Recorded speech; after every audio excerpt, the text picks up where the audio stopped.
Alors merci pour l'organisation de cette conférence. Je sais que ça, en effet, que ça n'a pas été facile, mais bon, comme vous êtes le Cercle Bayard, vous portez bien votre nom.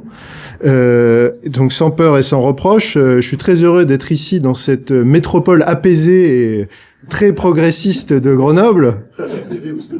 Voilà, donc pour vous parler du thème qui va être celui de cette conférence de ce soir, qui est « Retrouver la France ». Alors forcément, quand on dit « retrouver la France », ça veut dire que la France a été perdue. Et donc, elle a été perdue, je dirais que c'est même plus que perdue, la France, en fait, a été détruite.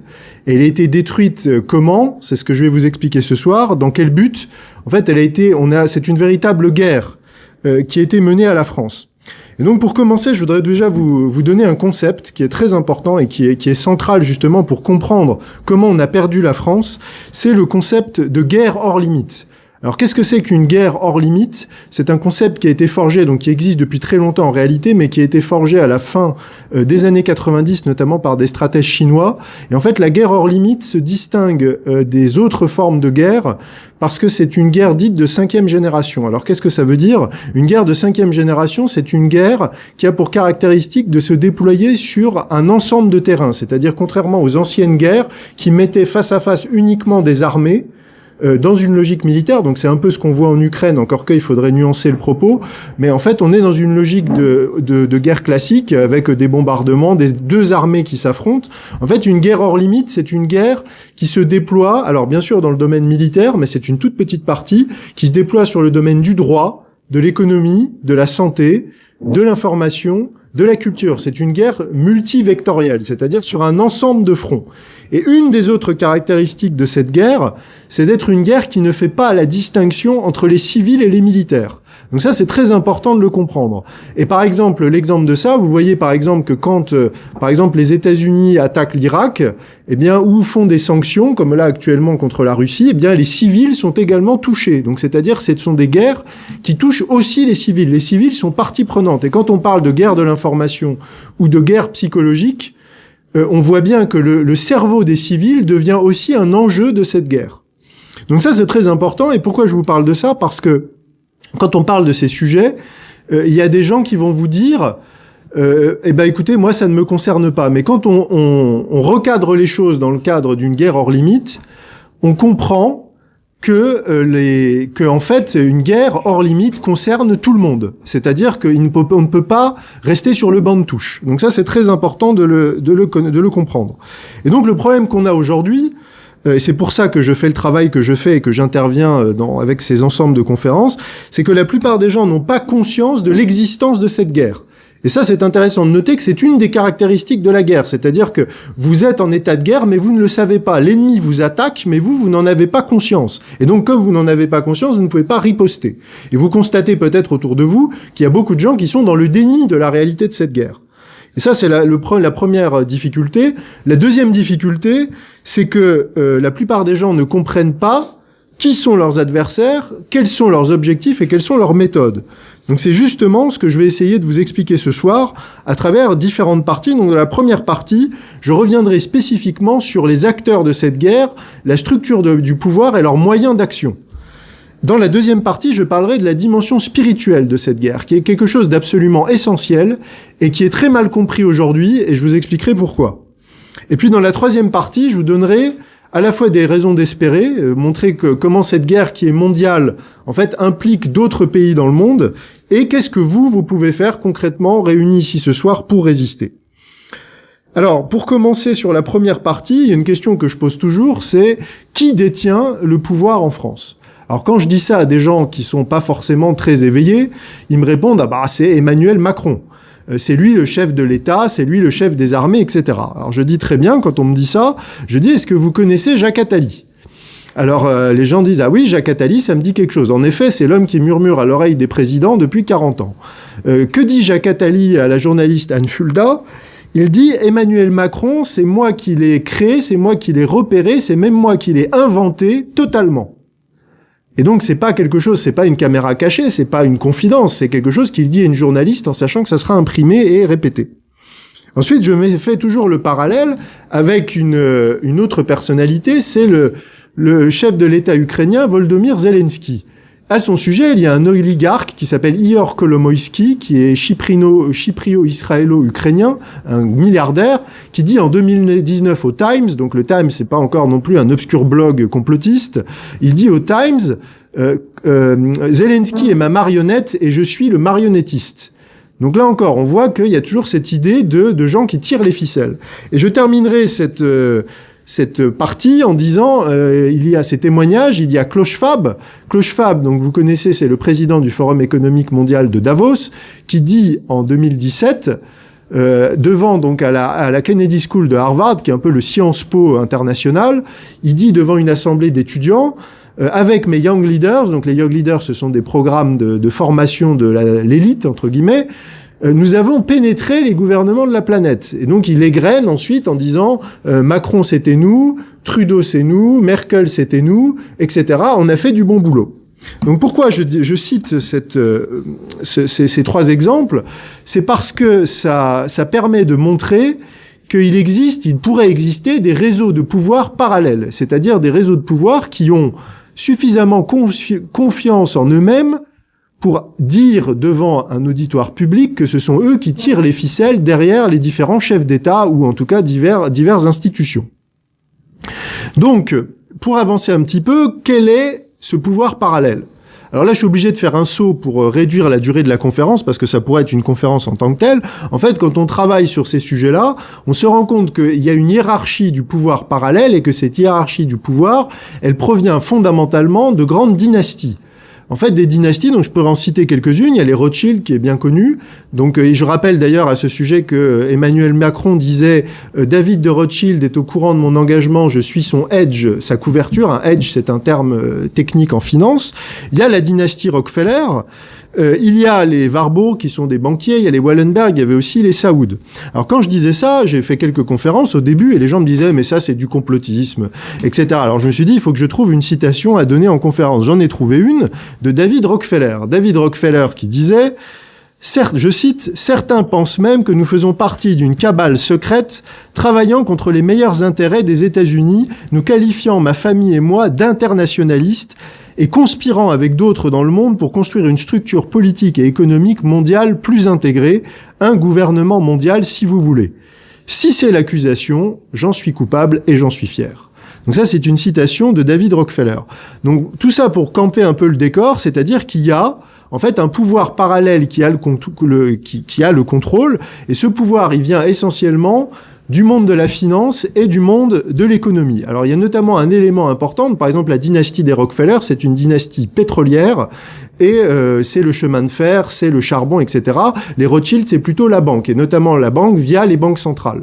Et par exemple, les banques centrales sont un instrument de pouvoir absolument colossal, c'est une invention notamment de la famille Rothschild. Ça consiste à quoi ? Ça consiste à faire en sorte que l'augmentation de la masse monétaire, eh bien, soit contrôlée par des intérêts privés et ne puisse se faire que par l'endettement. C'est-à-dire que c'est un double mécanisme, et par exemple en France, ça a été mis en place avec la loi du 3 janvier 1973, donc la loi dite Pompidou-Giscard, Pompidou qui était d'ailleurs un ancien de Rothschild. Donc on a ce mécanisme. Aux États-Unis, ça date de 1913 avec la création de la Fed, et d'ailleurs je répète assez souvent et peu de gens le savent, et moi-même qui ai fait de longues années d'études d'économie, on me l'avait jamais expliqué, il faut savoir que le dollar est une monnaie privée. C'est-à-dire que la Fed, contrairement à ce que le nom semble indiquer, n'est pas un organisme d'État, c'est une entreprise privée, enfin une structure privée qui est détenue par des actionnaires qui ont des parts dans la Fed, et la Fed émet de l'argent et qu'elle prête ensuite au Trésor américain. Donc ça, c'est quand même un mécanisme qui est extrêmement important de le comprendre, et ça peut être aisément vérifié. Vous pouvez aller vérifier par vous-même ce que je suis en train de vous dire. Donc en fait, on voit qu'il y a ces grandes dynasties, et à bien des égards, ces dynasties se sont substituées aux grandes dynasties régnantes qui existaient autrefois, c'est-à-dire les familles princières. Par exemple, près d'ici, il y avait la maison de Savoie. En France, il y avait le roi de France. Il y avait les grandes familles en Allemagne, etc., les Saxe-Cobourg, etc. Voilà. Donc, en fait, ils se sont substitués à ces grandes familles. Mais il y a quand même quelque chose qui est très important de souligner. Il y a une nouveauté. C'est-à-dire que le pouvoir de ces nouvelles dynasties financières, économiques, industrielles est un pouvoir qui cherche à demeurer caché. Et ça, c'est très important de le souligner, parce que autrefois, toute personne qui avait du pouvoir, de l'Antiquité la plus ancienne jusqu'à, on va dire, la Révolution française, ou en tout cas l'ère moderne, les gens qui ont du pouvoir veulent que ça se sache. Quand vous rentrez, par exemple, sur les terres de la maison de Savoie, vous saviez que le patron, c'était voilà le duc de Savoie. Quand vous alliez en Lorraine, vous saviez que le chef, c'était le duc de Lorraine. Sur les terres du roi de France, c'était le roi de France. Quand on allait faire les grandes découvertes à l'époque de la Renaissance, on plantait le drapeau pour dire « ce territoire nous appartient, c'est telle autorité, telle loi, etc. » Et aujourd'hui, ce n'est pas le cas. Ce n'est pas le cas. Vous n'avez pas un drapeau Rockefeller qui flotte sur les États-Unis ou un drapeau Rothschild, par exemple, sur la France ou sur une partie de l'Europe. Parce que, justement, ce pouvoir veut rester caché. Et pour vous dire à quel point il cherche à rester caché, il paye des sommes absolument considérables pour que les informations que je suis en train de vous donner ce soir ne soient pas diffusées. C'est-à-dire que les médias vont ne surtout pas parler de ça. Par exemple, je vous ai parlé de la Fed. Combien d'Américains, jusqu'à récemment, parce que ça s'est diffusé par des canaux alternatifs, mais les Américains étaient dans l'ignorance que leur monnaie, le dollar, appartenait en fait à des structures privées. Aujourd'hui, ça se diffuse, mais pendant des années, ça a été caché. Et ça a été caché parce que les médias sont contrôlés, parce que il y a même aujourd'hui des fact-checkers qui sont payés pour dire que ce que je suis en train de vous dire, c'est du complotisme de bas étage. Si on mentionne les Rothschild ou George Soros, on est forcément antisémite, etc. Donc il y a des gens qui sont payés pour justement cacher ce pouvoir. Alors pourquoi ? Parce qu'il y a une raison. Une raison, elle est très simple, c'est-à-dire que l'histoire a appris à ces dynasties, justement en comparaison avec les anciennes dynasties, que tout pouvoir qui est visible est un pouvoir qui peut être contesté. Quand il y a eu la Révolution française, tout le monde savait que le roi de France était à Versailles, habitait à Versailles, on n'a pu aller le chercher. Aujourd'hui, et on peut lui demander des comptes, on peut l'emprisonner. On peut concentrer par des campagnes médiatiques de calomnie, etc., la colère du peuple contre cette personne. Et donc vous comprenez qu'un pouvoir qui est caché, c'est un pouvoir qui est protégé. C'est le vieil adage populaire, vivons heureux, vivons cachés. Donc ce pouvoir cherche à demeurer absolument caché pour ne pas être contesté. Et vous comprenez que notamment les politiques servent en fait ce projet, c'est-à-dire que les politiques, et je vais le détailler dans quelques instants, en fait les politiques sont le fusible et sont les gens qui vont concentrer la colère du peuple, vont être la partie visible, les gens avec qui on peut aller faire des concerts de casseroles, avec qui qu'on peut prendre à partie, on peut même les gifler dans la rue comme le cas d'Emmanuel Macron, etc. Mais en fait le patron d'Emmanuel Macron, il pourrait être même peut-être ce soir au milieu de nous dans cette conférence, les gens ne le reconnaîtraient pas. Parce qu'il n'est pas connu, il n'est pas visible. Donc ça, c'est une force absolument extraordinaire. Donc ça, c'est très important. Et donc, vous avez donc ces dynasties, ces grandes dynasties que je viens d'évoquer avec justement ce pouvoir caché. Alors eux ont des relais, c'est-à-dire que leur pouvoir va se développer d'une autre manière, il va se développer à travers des institutions. Alors, qui parmi vous connaît le Forum économique mondial de Davos ? Alors voilà, il y a quand même du monde dans la salle. Qui connaît le CFR, le Council on Foreign Relations? Ah voilà, un peu moins de monde. Qui connaît le groupe de Bilderberg?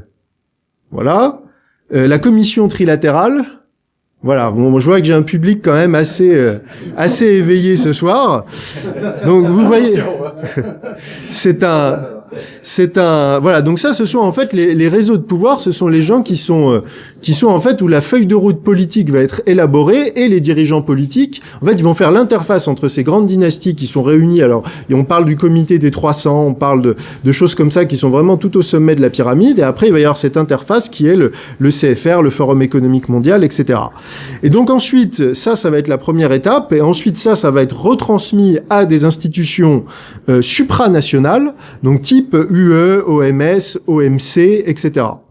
Et donc, en fait, vous comprendrez que la logique qui préside, en fait, à ces décisions, il va y en avoir deux. C'est-à-dire que vous allez avoir une centralisation et une supranationalisation. C'est-à-dire que le pouvoir va être concentré dans des institutions qui dépassent les cadres des États souverains. Et donc ça, on a de nombreux exemples actuellement. Par exemple, je pense que la plupart d'entre vous savent qu'il y a quelque chose qui est en train d'être discuté en ce moment qui s'appelle le RSI. C'est le Règlement sanitaire international qui est discuté depuis le mois de mai. Qu'est-ce que c'est que le RSI? Ça donne la possibilité à l'OMS, en cas de prochaine crise sanitaire, de gérer en fait la politique sanitaire des États. C'est-à-dire que la souveraineté sanitaire des États va passer à l'OMS en cas de crise. Avec l'astuce qui est absolument incroyable, c'est que c'est l'OMS qui déclare quand il y a une crise sanitaire. C'est-à-dire que c'est elle-même qui va définir quand est-ce qu'elle va se donner les pleins pouvoirs. Vous avez dans le domaine financier une logique à peu près similaire avec les CBDC, c'est-à-dire les monnaies numériques. Les monnaies numériques, on va court-circuiter les banques centrales, les banques de détail. On va avoir les banques centrales, comme par exemple la BCE, qui vont émettre ces monnaies numériques. Il y a eu Christine Lagarde qui a été piégée il y a quelques mois, je crois que c'était il y a quelques mois, qui a dit que ça commençait à être mis en place en octobre 2023. Donc vous voyez, on est dans cette idée-là, et les CBDC, ces monnaies numériques, vont avoir notamment un attrait pour ce mondialisme et ce système parallèle, c'est que ça va permettre, par exemple, de programmer la monnaie. C'est-à-dire que, par exemple, on vous donnera de l'argent, mais cet argent, vous aurez, par exemple, sur votre salaire, 300 € qui sera dédié uniquement à l'alimentation, ou 150 € à l'essence. Les monnaies pourront être programmées. C'est-à-dire que, aujourd'hui, une monnaie, elle ne peut pas être programmée. 1 euro, c'est 1 euro. Mais là, on va pouvoir programmer, ça sera une capacité technique qui existera avec ces monnaies numériques. Et puis, pour terminer sur ça, vous avez peut-être vu aussi de l'OMS et de l'ONU, ils sont en train d'imposer en ce moment, à l'échelle mondiale, la sexualisation des enfants. Ça, c'est un projet, donc on voit les documents, ce sont pas des choses que j'invente, vous pouvez les vérifier aussi par vous-même. Vous avez l'OMS et l'ONU qui ont une feuille de route, donc on explique par exemple de 0 à 4 ans, on va expliquer la masturbation aux enfants, et expliquer pourquoi il faut qu'ils apprennent à toucher leur corps, etc. De 8 à 11 ans, on va leur expliquer la sodomie, on va leur expliquer que la prostitution c'est tout à fait banal, etc.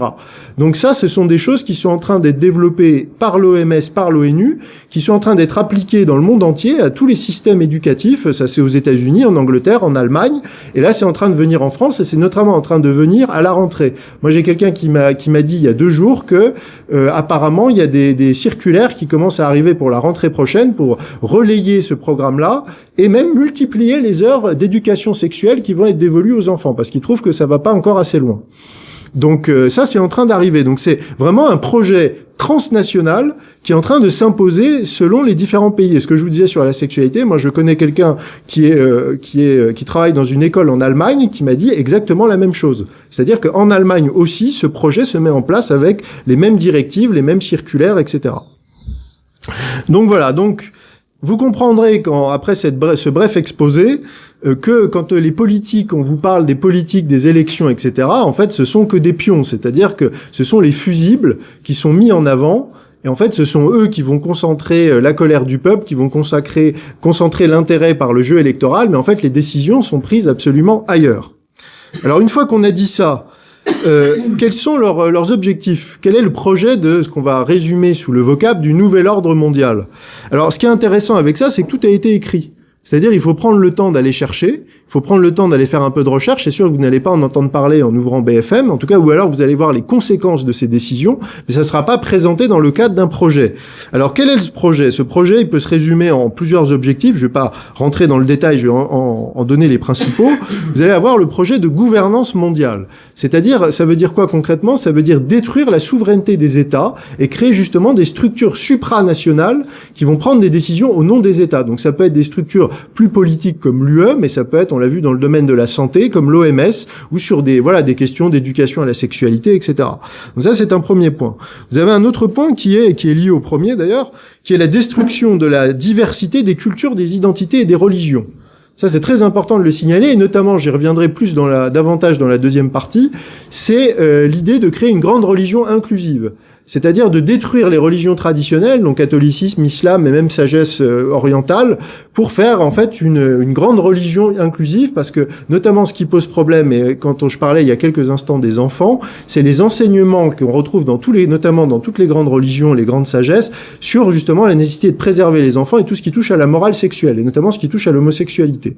Donc ça, c'est pas du tout compatible avec le projet de nouvel ordre mondial, et vous voyez actuellement la propagande complètement insensée qui se fait en faveur du LGBT et du transgenre notamment, qui s'intègre dans ce projet.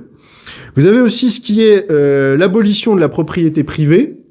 Donc ça c'était un vieux projet. On le voit, il est en train de se mettre en place aujourd'hui. Je pense que certains d'entre vous ont appris que, par exemple, le gouvernement français est en train de jeter des ballons d'essai pour dire on va avancer vers une situation où l'État sera propriétaire du terrain et vous ne serez plus propriétaire que des murs. Ça, c'est quelque chose qui est en train d'être discuté, enfin qui est déjà un petit peu sur les rails.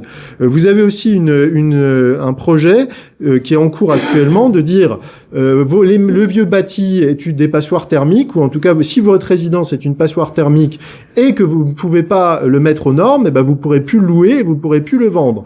Et donc qu'est-ce qui se passera? Ça sera soit vous le vendrez en fait à une institution financière qui aura les moyens de le faire, ou vous serez obligé de le brader à vil prix et ceux qui ont les moyens pourront le racheter. Donc en fait, on est en train petit à petit de grignoter et d'avancer par ce biais-là vers l'abolition de la propriété privée. Encore autre chose, c'est ce qui s'appelle la convergence biodigitale. Alors ça, c'est un mot un peu complexe. Qu'est-ce que ça veut dire? C'est ce que Klaus Schwab dit en 2016 à la radio-télévision suisse. Vous pouvez retrouver très facilement l'interview avec Darius Rochebin, où il dit l'avenir, c'est la fusion du biologique, du numérique et du médical. Alors concrètement, ça veut dire quoi? C'est-à-dire que vous allez avoir des implants, par exemple des puces RFID, donc ça c'est ce qu'on appelle l'Internet des corps. C'est-à-dire vous allez avoir une puce et votre puce aura toutes vos informations biométriques. Ça sera votre portefeuille, ça sera votre identité, etc. Ça sera connecté avec ce qui s'appelle l'Internet des objets. Donc c'est déjà ce qu'on voit un petit peu avec, par exemple, les maisons connectées, les voitures connectées qui sont bardées d'électronique, etc. Ou les capteurs type, les assistants, ce qu'ils appellent les assistants type Alexa. Moi, je fais toujours une blague avec les assistants Google et Alexa. C'est la première fois qu'on paye pour installer un espion chez soi. Donc ça, il faut quand même le savoir. Le KGB en avait rêvé, Google l'a fait, ou Amazon. Donc il y a ça. Et la dernière étape, c'est ce qu'ils appellent les smart cities. Donc ça, ce sont les villes connectées. Et je suis tout à fait sûr que d'ici peu de temps, votre bien-aimé maire va vous dire que c'est une ville pionnière en France sur ce projet-là. Il faut savoir que ça existe déjà, hein, les villes connectées. Ils appellent ça les villes de 15 minutes. Par exemple, Oxford en Angleterre est une ville pilote sur ce type de projet. Donc en gros, concrètement, qu'est-ce que ça veut dire? Ça veut dire que tout le monde va être mis en réseau. C'est-à-dire que vous, avec votre puce, votre véhicule, par exemple, et la ville qui sera bardée de capteurs, et tout sera mis dans un espèce de réseau gigantesque. Alors bien sûr, ça vous est présenté et vendu, ça sera pour votre bien, ça sera pour la sécurité, ça sera pour la planète, ça sera pour tout ce que vous voulez. En fait, ça va transformer les villes en une espèce de goulag à ciel ouvert. Et qu'est-ce qui va se passer? C'est par exemple, moi, la prochaine fois, peut-être dans 5 ans, ou j'espère plus tôt, je reviens à Grenoble, on dira, ah, attention, non, monsieur Berton, déjà, vous n'êtes pas pucé, donc vous pouvez pas rentrer dans notre ville, on peut pas vous identifier. Et puis, à la limite, votre véhicule, on vous a identifié par rapport à votre véhicule. On sait qu'il y a 5 ans, vous avez fait une conférence, vous êtes un terrible complotiste, vous êtes d'extrême droite, tout ce que vous voulez, donc on ne veut pas de vous chez nous. Donc il y aura, et si je poursuis, il y aura peut-être une alerte qui sera lancée à la police locale qui viendra m'arrêter et m'empêchera de rentrer dans la ville. Donc ça, c'est pas du tout de la science-fiction, c'est en train d'arriver. Et ça se connecte avec un autre point du projet mondialiste, c'est le transhumanisme. Le transhumanisme, c'est complètement lié à ça. Je vous ai parlé il y a quelques instants des puces. C'est l'homme connecté, en fait. C'est-à-dire, eux, ils disent l'homme augmenté. Donc, c'est l'homme qui va avoir des implants. Par exemple, il faut savoir que Elon Musk travaille sur ça, sur quelque chose qui s'appelle le Neuralink, notamment, qui a été approuvé. Il y a eu des tests qui ont été approuvés par l'équivalent de l'agence de santé américaine, la FDA. Mais même ça, c'est ce que je disais sur Internet quand j'ai commenté la nouvelle. Ça, c'est même une technologie qui est obsolète, hein, les implants neuronaux. En fait, aujourd'hui, on fait des choses beaucoup plus intéressantes avec les nanotechnologies, et notamment tout ce qui est nanotechnologie injectable. Donc ça, il y a notamment Charles Lieber qui a travaillé là-dessus. Moi, j'ai posté tout un article qui a été écrit par une source sur justement toute cette technologie. Il y a des brevets, ça fait 10 ans que ça existe. Donc on n'est pas du tout dans la science-fiction. Et la troisième étape, enfin le dernier point de ce projet, c'est la dépopulation. Donc là encore, c'est quelque chose qu'on retrouve sous la plume des mondialistes. Ils parlent toujours qu'on est trop nombreux sur la planète, il faut diminuer la population. Peut-être certains d'entre vous connaissent ce qui s'appelle les Georgia Guidestones. Vous avez peut-être entendu parler, c'était d'un monument qui était aux États-Unis, et sur ce monument, il y avait écrit il faut maintenir la population à 500 millions d'habitants. Voilà. Donc ça c'est c'est quelque chose. 500 millions. Non, c'est millions. 500 millions de personnes. Donc c'était 500 millions de personnes, et en fait c'est la vision qui est celle des mondialistes, c'est de dire il va y avoir une élite, donc de quelques millions de personnes, qui va avoir accès. Alors eux, vous inquiétez pas, les restrictions sur le transport, sur les avions, sur la viande, etc., être dans des appartements collectifs, ça sera pas pour eux. Hein. Eux, ils vivront comme on vit aujourd'hui, comme la classe moyenne vit en fait, ce qui va devenir du luxe. Après, il va y avoir on va dire ceux qui vont être au service la classe des serviteurs, parce que malgré les progrès de la technologie, malgré la robotisation, malgré l'IA, il faudra quand même des gens pour faire tourner la machine sur certains types de postes et certains types de biens, mais il y aura quand même besoin de beaucoup moins de monde. Et à la fin, il y aura ce projet, ok, et qu'est-ce qu'on va faire des restants? C'est-à-dire, c'est ceux qu'ils appellent les indésirables ou les inutiles. Et d'ailleurs, quelqu'un comme Laurent Alexandre disait dans une interview, vous pouvez retrouver, je crois que c'était à Polytechnique, il disait, mais qu'est-ce qu'on va pouvoir bien faire de tous ces gens qui refuseront d'être augmentés, qui seront plus compétitifs dans le monde de demain?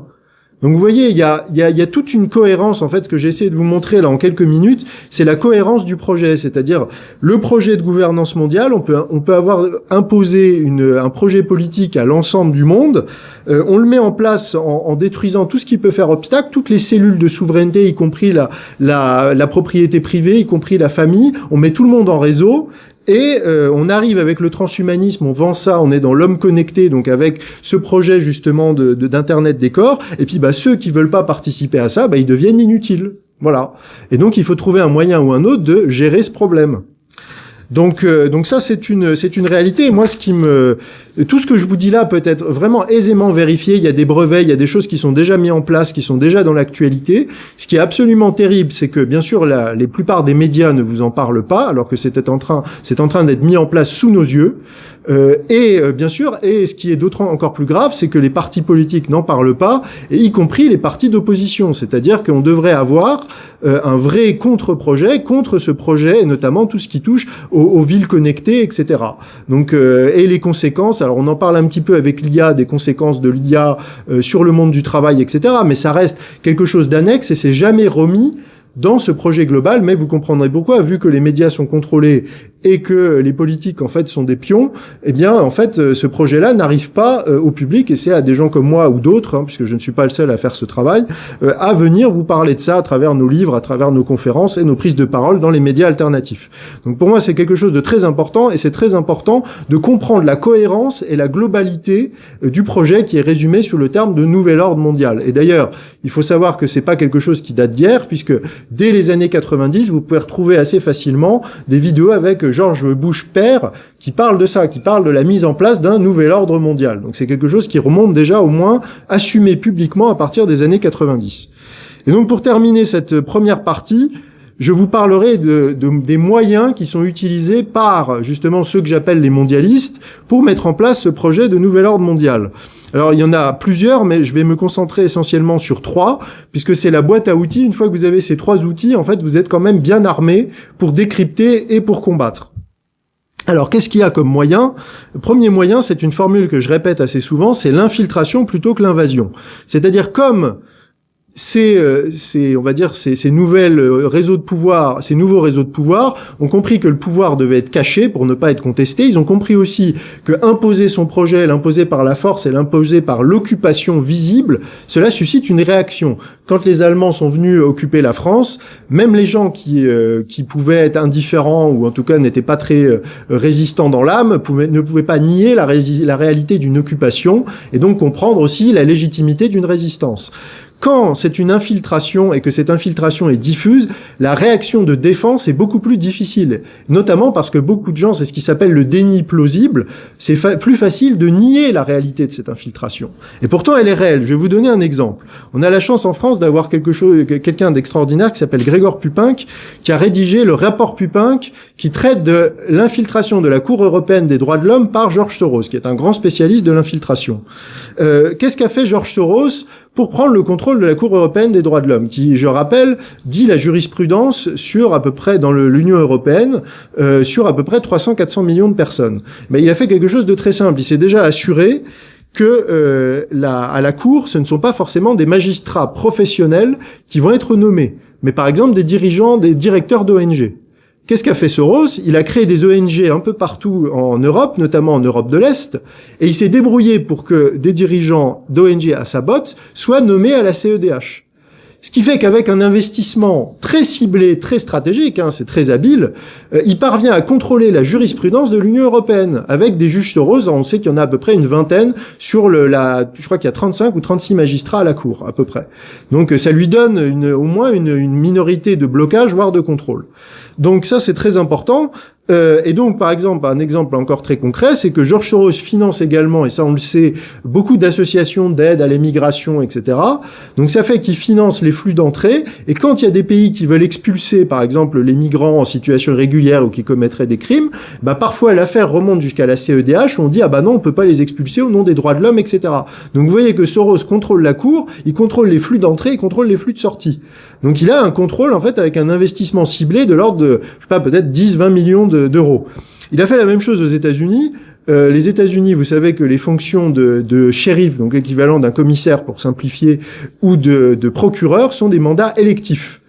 Il a mis 40 millions de dollars sur la table pour financer les élections de ceux qu'aux États-Unis on appelle les juges Soros ou les shérifs Soros. Ce qui fait que quand en 2020 il y a les émeutes Black Lives Matter, il y a énormément de comtés où les shérifs restent l'arme au pied, laissent faire les émeutiers et où les procureurs ne poursuivent pas. Donc c'est ça la puissance du principe d'infiltration, c'est-à-dire que vous infiltrez le système, les gens ne s'identifient pas, vous n'avez pas bien sûr les procureurs qui vont dire « Ah non, moi je suis Soros, parti Soros ». Non, ils vont se présenter même sur l'étiquette de républicains, sous l'étiquette de patriotes, sous l'étiquette de progressistes. Ils vous diront jamais que ce sont des hommes de Soros. Mais en fait, donc ce travail-là, pourquoi il faut le faire? C'est un travail de renseignement, c'est un travail d'analyse des flux financiers, c'est un travail de cartographie des réseaux qui demande beaucoup de temps, et même une fois qu'il est fait, parfois difficile d'être cru et admis par les gens, parce que il faut comprendre justement cette logique de l'infiltration plutôt que l'invasion, et les réseaux qu'elle sert. Donc ça, c'est un premier point. Le deuxième point, c'est la méthode de l'ingénierie sociale. Alors, qu'est-ce que c'est l'ingénierie sociale? En France, là encore, on a une chance extraordinaire. On a quelqu'un qui s'appelle Lucien Cerise. Lucien Cerise, qui est un grand spécialiste de l'ingénierie sociale. Lucien Cerise dit que l'ingénierie sociale, c'est la modification furtive des attitudes et des comportements. C'est-à-dire qu'on va modifier vos représentations, vos attitudes, vos comportements, sans que vous en ayez conscience. Et moi, j'ai été amené à m'intéresser à ça, alors par un autre biais que Lucien Cerise, qui lui, c'est parti de la cybernétique. Moi, je suis parti de ma formation en économie, en découvrant une branche de l'économie que j'en avais jamais entendu parler durant mes études, qui est l'économie comportementale, behavioral economics. Et en fait, c'est la même chose, c'est-à-dire, dans le monde de l'entreprise, ça s'appelle la conduite du changement. C'est aussi un autre terme, peut-être certains d'entre vous y ont été confrontés. C'est la même logique, c'est-à-dire qu'on va vous faire évoluer dans vos représentations, dans vos attitudes petit à petit. Et l'outil principal de ça, la méthode principale, c'est ce qui s'appelle la politique des petits pas. C'est-à-dire qu'on va vous faire avancer petit à petit. C'est le principe de l'homéopathie. On va vous donner des petites doses, et petite dose par petite dose, on va vous habituer. Et une fois qu'on aura franchi un seuil, on pourra passer à l'étape suivante. Donc ça, c'est exactement ce qu'on a vu, par exemple, avec la crise sanitaire. Avec la crise sanitaire, on est exactement là-dedans. Là, on a habitué les gens avec le pass sanitaire. On vous a habitué à accéder à des transports, à des équipements publics ou même au bistrot du coin en présentant un pass. Et on a mis en place toute l'infrastructure numérique dont je vous parlais. En France, c'est notamment, et ça c'est public aussi, c'est Thales qui est en partie derrière ça, de mettre en place cette infrastructure pour qui demain pourra être décliné pour un pass climatique, un pass carbone, un pass énergétique. On parle des CBDC, des monnaies qui seront programmables.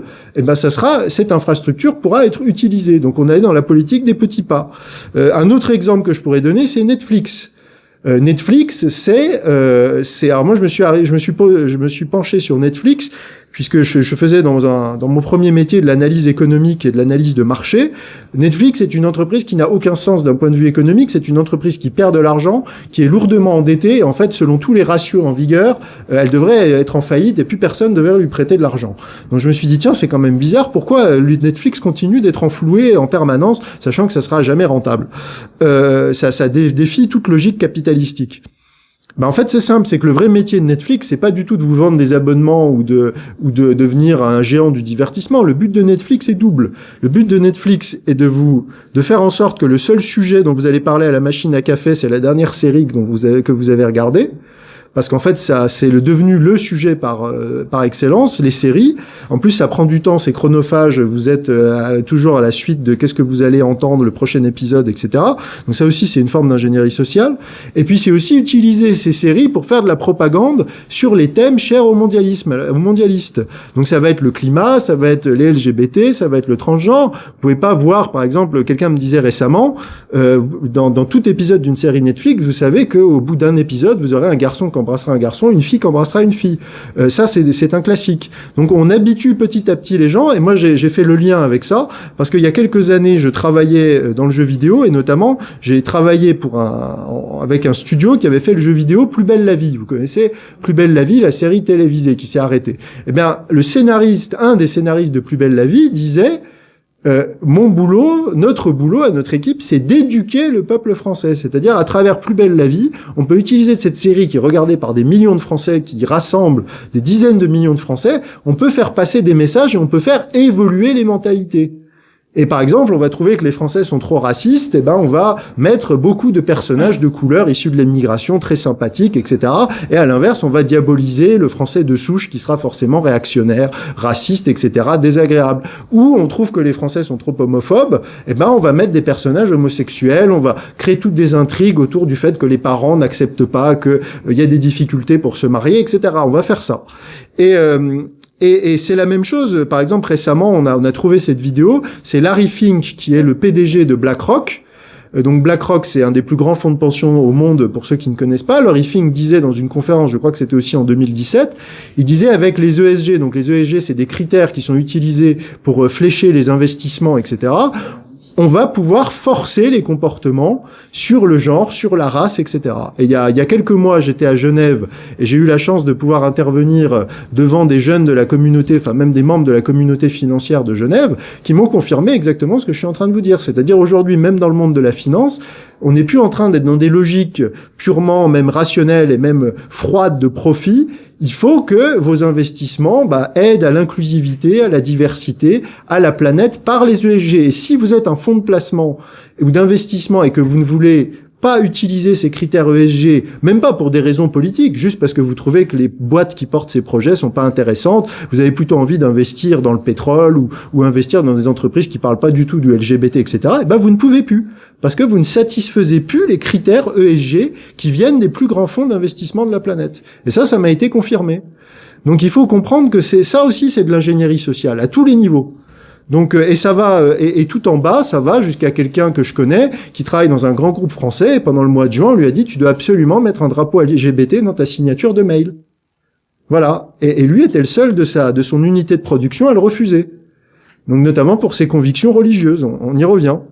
Donc vous comprenez que ça se fait à différents niveaux, aussi bien au plus haut niveau de la finance dans les grandes places financières comme Genève, ça se fait aussi par le biais du divertissement et ça se fait aussi par des choses totalement anodines comme la signature de votre mail quand vous travaillez dans un grand groupe coté qui est soumis à ces indicateurs ESG. Voilà. Donc ça c'était le deuxième point. Le dernier point, c'est ce qui s'appelle une révolution de couleur ou de révolution colorée. Donc ça c'est un thème, enfin un outil qui est plus géopolitique. Qu'est-ce que c'est qu'une révolution de couleur? C'est un coup d'État mené par les services de renseignement, donc la plupart du temps la CIA, soyons clairs, sous couvert de révolution démocratique et populaire, de mouvement populaire et démocratique. Et ça sera vendu comme tel par un matraquage des médias de masse, de l'opinion publique. Donc vous verrez des braves étudiants qui viendront dire qu'ils se battent pour la liberté et renverser l'odieux dictateur, etc. Donc ça, c'est toujours la même méthode. Et alors ce qui est intéressant quand on a cette grille de lecture, c'est qu'en fait, on voit que c'est un modèle qui se répète dans l'histoire. Alors, je vais pas développer ça, mais il faut savoir que la Révolution française est à bien des égards une révolution de couleur. Et notamment, alors, je pourrais répondre s'il y a des questions à ce sujet, sur ce point plus précis, mais moi, je cite toujours cette phrase géniale de Talleyrand, qui avait toujours le sens de la formule, qui disait « Le peuple toujours bien agité avant de s'en servir ». Donc c'est exactement le concept de la révolution de couleur, c'est un peu Orangina. La révolution bolchevique, c'est exactement la même chose, c'est aussi une révolution de couleur, la menée contre le tsar, le pouvoir impérial russe, Vous avez mai 68. Mai 68, c'est aussi une révolution de couleur. On sait aujourd'hui, grâce notamment au travail d'un historien remarquable qui s'appelle Eric Branca, qui a écrit un livre qui s'appelle L'Ami américain, je vous recommande, avec des sources déclassifiées du département d'État américain, que la mai 68 a été une opération menée par la CIA et par le Mossad contre le régime du général de Gaulle. Et donc c'est rigolo parce que tous les rebelles, les Cohn-Bendit, etc., les trotskistes, en fait, qui jouaient les révolutionnaires, étaient en fait payés par la CIA, payés par le service de renseignement le plus puissant du monde. Donc ça, c'est... Voilà. Vous avez bien sûr les printemps arabes en 2010-2011, ce sont aussi des révolutions de couleur. Vous avez Euromaïdan, là il y a un lien direct avec l'actualité, c'est avec l'Euromaïdan de Kiev, donc qui fait tomber un pouvoir pro-russe pour mettre à la place un régime pro-américain. Et donc là, quand ceux diront oui, mais ça c'est de la propagande anti-russe, enfin pro-russe, pardon, il faut quand même savoir qu'on a un enregistrement de Victoria Nuland, qui est la vice-ministre des Affaires étrangères aux Affaires européennes et eurasiatique, qui refait en 2014 un peu le gouvernement ukrainien avec l'ambassadeur américain en Ukraine, Georges Piat, qui dit on va mettre lui ministre, etc. Lui, tu penses qu'il défendra nos intérêts? Ah non, je suis pas sûr, etc. Donc ça, et il faut aussi savoir, tant qu'on est sur le sujet de l'Ukraine, donc j'ai cité ce que disait Kolomoïski sur Zelensky tout à l'heure, il faut aussi savoir que les terres agricoles de l'Ukraine sont aujourd'hui détenues entre 30 et 40% par des grands fonds de pension américains. Donc quand on vous parle sur BFM de la souveraineté ukrainienne, il faut vraiment rigoler quand on connaît ce sujet un petit peu. Donc voilà, donc tout ça pour vous dire que la révolution de couleur, c'est un moyen vraiment utile, et ce que j'espère, quand vous sortirez de cette conférence, vous aurez au moins ces 3 outils que vous pourrez utiliser pour décrypter l'actualité, et que la prochaine fois que vous ouvrirez BFM TV, pas trop en tout cas, je vous le souhaite, ça sera de dire, bah écoutez, celui qui s'exprime là sur le plateau, est-ce que ça serait pas un infiltré? Là après, le sujet qu'ils ont choisi de traiter, est-ce que ça serait pas une tentative d'ingénierie sociale? Et là, ce qu'on est en train de me raconter sur ce pays au Moyen-Orient ou en Asie ou en Europe de l'Est, ça serait pas une révolution de couleur? Et d'ailleurs, ce qui est intéressant, c'est qu'ils sont très efficaces, mais ils sont pas très imaginatifs. C'est-à-dire qu'ils utilisent toujours les mêmes méthodes. Donc, une fois que vous avez compris comment ça marche, en fait, vous avez vraiment la boîte à outils pour décrypter. Et donc, vous comprendrez que quand on parle de retrouver la France, eh ben, il faut comprendre, en fait, comment la France, qui est attaquée, qui est détruite, qui perd sa souveraineté, qui a tous ces projets qui s'imposent à l'école, dans le monde de l'entreprise, dans la société, en fait, ne sont qu'un pan d'un projet beaucoup plus large qui s'applique de la même manière aux États-Unis, en Allemagne, en Australie, avec des tentatives alors aussi dans le monde arabe, etc. C'est-à-dire que c'est vraiment un projet global qui doit être compris dans sa globalité et dont on doit comprendre que la France, en fait, est une victime, a été une des premières victimes, puisque je parlais de la Révolution française, et c'est un pays qui a été attaqué, justement, je dirais pourquoi, justement, dans la deuxième partie, très rapidement par ce projet de nouvel ordre mondial qui émane en grande partie de l'Angleterre, et notamment de Londres et de la City de Londres. Voilà, donc ce qui va m'amener à la deuxième partie de cette conférence, qui va être justement sur la partie spirituelle.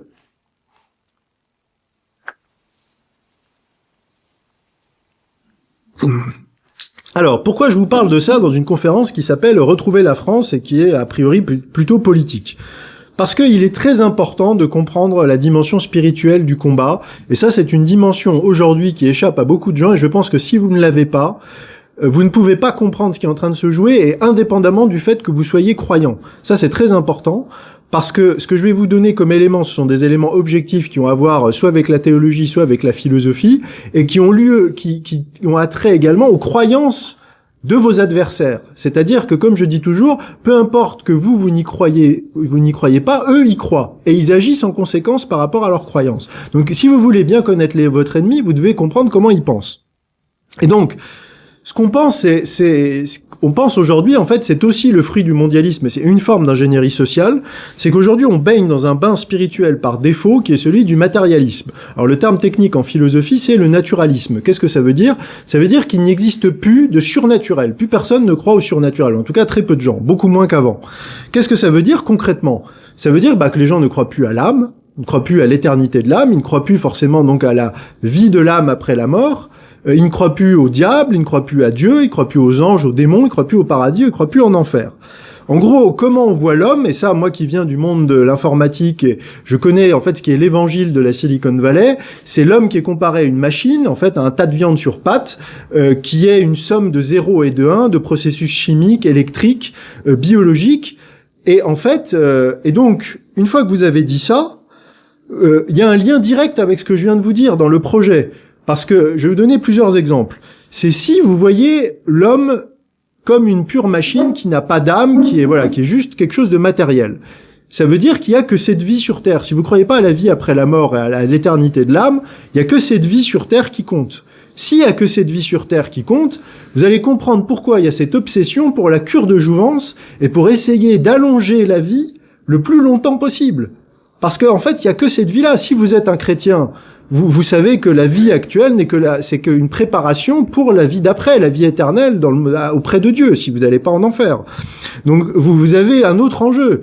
Si de la même manière, si vous croyez comme un chrétien que en fait, il y a une dimension sacrée du corps humain, qu'on a été créé par Dieu, qu'on a été créé parfait par Dieu, en fait, vous n'avez pas cette idée qui est celle du matérialiste, qui est qu'on n'est qu'une machine, et qu'une machine, on peut changer des pièces, et on peut décupler nos capacités avec des implants, avec des puces, avec des augmentations. En fait, tout ce projet transhumaniste d'homme augmenté, qui vise, et ça, ce sont les transhumanistes eux-mêmes qui le disent, à faire de l'homme des dieux, de faire un homme-dieu, donc qui va dépasser toutes les limites humaines. Il y a ça, et le dernier point que je voudrais aborder sur les conséquences pratiques de cette vision uniquement matérialiste et détachée de toute référence spirituelle ou transcendante, c'est de dire qu'en fait, s'il y a que cette vie sur Terre et qu'il n'y a pas de bien, qu'il n'y a pas de mal, que tout ça c'est un peu relatif, qu'il n'y aura pas de jugement devant Dieu à la fin quand on mourra, en fait, faites ce que vous voulez, quoi. Je veux dire, vous pouvez faire ce que vous voulez sur Terre. C'est exactement l'intuition qui est géniale de Dostoïevski, le grand romancier russe, qui voit ça au 19e siècle. Il a une vision prophétique, il fait dire à un de ses personnages dans Les Frères Karamazov, cet immense roman, il fait dire à ce personnage, si Dieu n'existe pas, alors tout est permis. Tout est permis, il n'y a plus de limite. Et ça, vous comprenez la sexualisation des enfants, vous comprenez la pédophilie, vous comprenez toutes les déviances sexuelles, etc., l'immoralité, y compris l'immoralité de la classe politique et des dirigeants, parce qu'il n'y a plus la crainte. Il n'y a plus la crainte du jugement et il n'y a plus l'idée qu'on va avoir un jour rendre des comptes. Et que les catégories morales traditionnelles, le bien, le mal, etc., sont obsolètes. Donc il y a une des conséquences pratiques. Et c'est pour ça que j'explique ça, parce qu'il faut toujours montrer que les idées qui peuvent sembler abstraites, etc., ont toujours des conséquences dans le monde réel. Et ça, c'est pas toujours perçu. Donc ça, c'est le danger du matérialisme. Le deuxième point que je voudrais évoquer, c'est le mensonge total, qui est de faire croire que justement on est sorti du religieux. Alors on est dans des sociétés qui sont déchristianisées, ça c'est absolument exact. Enfin, on est en fin on est en déchristianisation qui est bien avancée, mais on a fait croire aux gens qu'on était sorti du religieux. Mais ça, c'est pas vrai du tout. Et ça, je l'explique notamment dans mon dernier livre, c'est que quand, en fait, le besoin de religieux est un besoin humain fondamental. Aristote disait l'homme est un animal politique. Moi, j'ajouterais que l'homme est un animal politico-religieux. Parce qu'en fait, on constate, quand on étudie ça avec une vision d'ensemble, qu'en fait, le religieux doit toujours se manifester, et quand il n'est pas canalisé par ces formes historiques qui sont notamment les grands monothéismes, en fait, il mute et il se transpose sur d'autres objets. Mais là, ce qui est intéressant avec ce phénomène, quand on l'observe avec cette grille de lecture, c'est que, en fait, les gens deviennent religieux, mais sont religieux sans le savoir. C'est-à-dire, ils ont adopté une religion, mais ils n'ont pas conscience qu'ils sont religieux. Ils prennent ça pour du social, ils prennent ça pour du politique, ils prennent ça pour tout sauf du religieux. Et ça me fait penser à la phrase de Chesterton, qui disait si les gens ne croient pas en Dieu, ils ne croient pas en rien, ils croient en n'importe quoi. Et je vais vous donner un exemple de ça. C'est par exemple ce que j'appelle la religion climatique. Parce qu'aujourd'hui, si on analyse la propagande en faveur de tout ce qui est le changement climatique, en fait, on peut l'analyser avec une grille du religieux. Et je vais faire ça pour vous guider à travers le processus pour que vous puissiez comprendre. Déjà, il y a un dogme. C'est-à-dire, aujourd'hui, on n'a pas le droit de remettre en cause le fait que le changement climatique est causé par l'activité humaine. peu importe qu'il y ait des prix Nobel, peu importe qu'il y ait des savants, peu importe qu'il y ait énormément de travaux qui contestent cette vision-là, on n'a pas le droit d'en discuter. C'était comme avec le Covid, on n'avait pas le droit d'en parler. Il y a un dogme. Donc on est dans une logique de dogme. Ensuite, vous avez un aspect qui est ce qu'on appelle en théologie l'eschatologie. L'eschatologie, ça veut dire quoi? Ça veut dire le discours sur la fin des temps, le jugement dernier. Là, le jugement dernier, c'est pas Dieu qui revient et qui juge tout le monde, c'est l'apocalypse climatique. Donc, alors, ce qui est rigolo avec l'apocalypse climatique, c'est que tous les 20 ou 30 ans, elle change de forme. C'est-à-dire, je vous invite à lire ce qui était écrit dans les années 70. Dans les années 70, on allait tous mourir de froid. Après, ça allait être la montée des eaux. Et puis maintenant, aujourd'hui, c'est le chaud. Donc voilà, et on a, comme dans toute religion, des prophètes qui nous avertissent de ce danger. Donc le plus célèbre d'entre eux, c'est Greta Thunberg, qui est une grande prophétesse, alors qu'elle est pas très bonne dans ses prophéties, parce qu'il y a 5 ans, elle avait dit que si on n'arrêtait pas les énergies fossiles, on mourrait tous 5 ans plus tard, c'est-à-dire actuellement en 2023.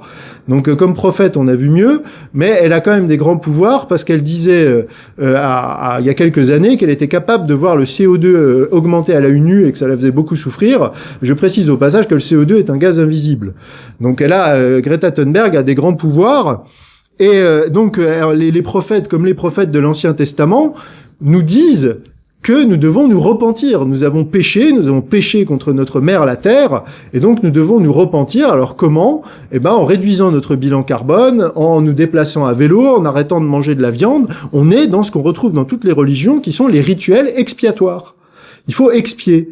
Et on arrive à la dernière étape, qui est la dimension du sacrifice, parce que toutes les religions ont une dimension sacrificielle. Et en fait, aujourd'hui, quand on adopte cette grille de lecture, en fait, qui est en train d'être sacrifié aujourd'hui? Si on dézoome, en fait, c'est nous, c'est l'Occident. On est en train d'être sacrifié. Dans le cas du climat, c'est d'autant plus vrai parce que vous voyez que le reste de la planète, les Chinois, ils s'en foutent complètement du réchauffement climatique, je crois qu'ils savent même pas ce que c'est. Les Indiens, pareil. L'Amérique de Trump, etc., ne veut pas en entendre parler. Les Africains aussi. En fait, il y a que l'Occident qui est prêt à se sacrifier, à détruire son confort, à détruire son niveau de vie, à détruire son industrie, à faire tous ces efforts, et même, pour vous dire jusqu'où ça va, jusqu'à arrêter d'avoir des enfants et se stériliser pour sauver la planète. Vous savez que dans les religions, les anciennes religions, il y avait une tradition tout à fait barbare qui était de sacrifier son premier-né, par exemple de le sacrifier à Moloch ou à Baal. Bon, là, ça va même au-delà de ça, c'est-à-dire qu'on sacrifie ses enfants avant même qu'ils soient nés. C'est-à-dire qu'on se prive de la possibilité d'avoir un enfant. Donc on est dans la logique sacrificielle. On a cette grille qui est absolument parfaite. Et moi, ce que je dis toujours, c'est réfléchissez bien à ça. Parce que même du temps de sa toute-puissance, l'Église catholique vous a jamais demandé de sacrifier vos enfants. Au contraire, elle vous dit soyez féconds et multipliez-vous. Jamais l'Église catholique, au Moyen-Âge, triomphant des cathédrales, vous a dit restez chez vous et ne sortez qu'à 1 kilomètre avec une attestation. Et jamais elle vous a dit vous ne pouvez pas rentrer dans un lieu public, par exemple une église, si vous n'avez pas de passe sanitaire, même si vous êtes le plus grand pécheur dans la hiérarchie catholique, c'est-à-dire vous avez commis des crimes horribles, vous avez le droit de rentrer dans une église pour obtenir une confession. Je veux dire, donc il faut quand même bien réfléchir à ça, c'est-à-dire que les anciennes religions sont beaucoup plus douces et beaucoup moins sectaires et dogmatiques que ces religions nouvelles et modernes, qui sont extrêmement totalitaires et extrêmement violentes. Et je parlais, parce que je voudrais terminer sur ce point qui est très important, parler justement de la logique sacrificielle, qui est qu'une clé pour comprendre absolument ce qu'on est en train de vivre. Et cette compréhension, je la dois à quelqu'un à qui je rends hommage, qui est René Girard.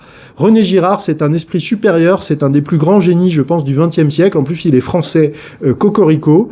Et il a dû partir aux États-Unis pour enseigner et faire son travail parce qu'il n'arrivait pas à le faire en France. Alors, je vais vous faire du René Girard très condensé. En gros, ce qu'explique René Girard, c'est que la problématique de tous les groupes humains, en fait tous les groupes humains, quels qu'ils soient, ont une problématique, c'est la gestion de la violence. Et notamment de la gestion de la violence par rapport à ce qu'il appelle la rivalité mimétique. C'est-à-dire que dans un groupe, en fait, on est en rivalité les uns avec les autres. Alors, ça peut être parce qu'on désire quelque chose que quelqu'un d'autre a. On peut désirer sa femme, on peut désirer son statut, on peut désirer sa voiture. Il a une plus grosse voiture que nous, une plus belle maison que nous. Voilà, il est peut-être plus intelligent, etc. Donc, on est dans une logique de rivalité. Ça, c'est universel. Et donc, ce qui va se passer, c'est que par ce mécanisme naturel, la tension va monter dans la société. Alors, plus on est dans un petit groupe, plus ça peut monter vite. Et en fait, cette tension va aboutir à ce qu'il appelle la crise de la rivalité mimétique. Et en fait, qu'est-ce qui peut se passer? C'est que tout le monde va s'entretuer, en fait. Ça va être, et en plus, après, il y a la logique de la violence qu'on retrouve, par exemple, dans les vendettas en Corse. Par exemple, voilà, vous commencez à tuer quelqu'un, puis le frère se venge, et puis l'autre se venge. Et en fait, c'est l'escalade, et à la fin, tout le monde s'est zigouillé, quoi. Il reste plus personne. Et donc, en fait, ce qu'explique René Girard, c'est de dire, ça, c'est un vrai risque qui existe pour toutes les sociétés. Et donc, l'être humain a dû trouver, là encore, c'est un constat anthropologique, a dû trouver un mécanisme pour gérer ce problème. Et donc, ce qu'a découvert René Girard, c'est ce qu'il appelle la victime émissaire. C'est-à-dire que le groupe a trouvé une solution, c'est-à-dire que pour faire redescendre la tension, on va sacrifier une victime. Donc, on appelle le bouc émissaire. Donc, le bouc émissaire, c'est la personne à qui on va aller charger, en fait, toute la tension du groupe, et on va sacrifier cette personne. On va la sacrifier, donc ça peut être un animal, ça peut être aussi un être humain. Donc, et en fait, ce sacrifice de la victime émissaire va faire retomber la pression du groupe. Donc ça, c'est très important de comprendre ça. Et donc, si vous avez déjà cette première grille de lecture aujourd'hui, vous comprenez qu'aujourd'hui, on est en plein dans ça. Je vous ai dit qu'aujourd'hui, le bouc émissaire, la victime sacrificielle, c'est l'Occident. Si vous adoptez cette grille de lecture, en fait, on est la victime qu'il faut sacrifier pour faire redescendre la tension. Quand vous lisez ce que disent les progressistes, ce que disent les woke, tout le mal qui existe dans le monde, c'est la faute de l'Occident. On est les colonisateurs, on est les pollueurs, on est les racistes, on est tout. Donc pour que le monde aille mieux, il faut que l'Occident disparaisse. Et c'est ça la logique, et c'est ça, et là elle est dangereuse. Et par exemple, je vais vous donner une autre grille de lecture que j'ai développée cette fois-ci en m'appuyant sur le travail de Girard. C'est exactement la même chose qu'on a dans le socialisme et dans le marxisme. Le socialisme dit on peut atteindre le paradis sur Terre si on fait des réformes. Le communiste dit, là, il faut aller un peu plus fort, il faut la dictature du prolétariat. Mais si on sacrifie, par exemple, les bourgeois, les koulaks, etc., on obtiendra le paradis sur Terre, le mal sera purgé de la société. Et donc, vous comprendrez le danger qu'ont ces logiques totalitaires, parce que si, par exemple, dans le cas du wokisme, ou dans le cas du communisme, on peut atteindre le paradis sur Terre, on peut purger le mal du monde en exterminant des millions de personnes, eh ben, ça vaut le coup. Je veux dire, si le but c'est d'obtenir le paradis, d'obtenir enfin la paix, l'égalité, le bien, et que pour ça il faut sacrifier tous les méchants racistes, etc., eh ben faisons-le, allons-y, banco. On est dans une logique religieuse. Et le problème, c'est ça que souligne Girard, c'est qu'il souligne toujours que pour que le mécanisme de bouc émissaire et de victime émissaire fonctionne, il faut que les gens soient convaincus du bien fondé de leur sacrifice. C'est-à-dire qu'il faut qu'ils soient convaincus qu'en tuant le bouc émissaire, ça ira mieux. Et donc là, vous le voyez, on l'a vu avec les antipasses, les antivax étaient considérés comme le bouc émissaire de la société française. C'était à cause d'eux que l'épidémie continuait. Aujourd'hui, avec la Russie, c'est la Russie qui est responsable de tous les maux du monde. Si la Russie n'était pas là, il y aurait la paix dans le monde. Et avec l'Occident, si l'Occident n'existait pas, le monde retrouverait son Éden originel, etc. Il y aurait plus de racisme, il y aurait plus d'exploitation, etc. Donc il faut être conscient de ça. Et ce que dit René Girard, et vous verrez le lien pourquoi je vous parlais du spirituel, René Girard dit, il y a une chose extraordinaire, et ça explique peut-être pourquoi il n'est pas populaire en Occident, c'est qu'il dit, il y a une seule religion au monde qui nous permet de sortir de la logique sacrificielle, et cette religion, c'est le christianisme. C'est le christianisme. Pourquoi ? Parce qu'il dit, il y a déjà cette intuition dans l'Ancien Testament, par exemple, qu'on trouve dans plusieurs épisodes. Le plus visible de ça, c'est le sacrifice d'Isaac par Abraham. C'est-à-dire, pour ceux qui ne connaîtraient pas, en fait, Dieu demande à Abraham de sacrifier son fils unique, son premier fils Isaac, et en fait, il l'amène au sommet d'une montagne, et au moment où Abraham va s'exécuter, donc obéir à Dieu, il y a un ange qui retient sa main, et il lui indique un bélier qui est à côté, dans un buisson de ronces. Donc, il prend le bélier, il sacrifie le bélier. Donc, ce que dit Girard, c'est que là, on passe déjà du sacrifice humain au sacrifice animal. Donc c'est un progrès en quelque sorte. Et donc ce que dit ensuite Girard, c'est que avec le sacrifice du Christ sur la croix, on va passer à l'étape supérieure. C'est-à-dire que le Christ, en fait, c'est la victime émissaire parfaite. C'est-à-dire que, là encore, je ne parle pas d'un article de foi, je dis ce que les évangiles disent du Christ. C'est-à-dire, le Christ est présenté comme la victime parfaite. C'est-à-dire qu'il est innocent, il est sans péché, c'est le Fils de Dieu, c'est Dieu incarné et Fils de Dieu. Donc on ne peut pas faire c'est la meilleure victime possible. Et ce que dit Girard, c'est que comme on sacrifie cette victime, il y a deux choses qui se passent. C'est déjà, ça sert plus à rien de faire des sacrifices. C'est-à-dire, on sort du sacrifice parce qu'on peut pas sacrifier plus que Dieu lui-même. Et du coup, c'est pour ça que c'est important, par exemple, que le Christ soit vraiment mort sur la croix. Parce que si c'est pas vraiment le Fils de Dieu et c'est pas vraiment Dieu lui-même incarné qui s'est fait homme, ça marche pas. Le sacrifice est entre guillemets incomplet. En tout cas, il est moins puissant. Il faut vraiment que ça soit Dieu qui soit mort sur la croix pour nos péchés. C'est très important parce qu'on peut pas faire plus grand que ça. Il n'y a pas de meilleure victime. Et ce que dit après Girard, c'est que en sacrifiant l'innocent le plus pur, l'homme le plus bon qui n'était qu'amour, eh ben en fait on révèle au monde le fait que celui qu'on sacrifie dans la logique du bouc émissaire est innocent en réalité. Et qu'une fois qu'on a compris ça, et le génie du christianisme, c'est ça, c'est que le génie du christianisme, c'est de révéler que la victime contre laquelle tout le monde se ligue pour la sacrifier est en fait un innocent. Et nous, ça nous semble évident, dit Girard. Ça nous semble évident parce que ça fait 2000 ans qu'on vit dans une civilisation chrétienne.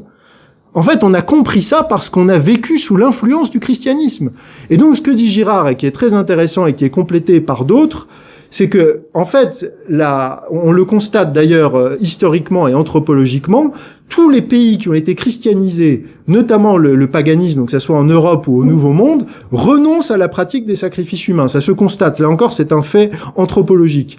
À l'inverse, les sociétés qui se déchristianisent reviennent au sacrifice humain et reviennent à la logique du bouc émissaire. Et en fait, c'est exactement, et ça c'est mon ami Sylvain Durin, qui est un contemporain et qui a à peu près le même âge que moi, qui a fait le lien, qui dit en fait, tout ce qu'on est en train de vivre avec ce retour du bouc émissaire, notamment avec les antivax, avec le wokisme, etc., c'est le retour de la logique du sacrifice de la victime émissaire dans un monde déchristianisé.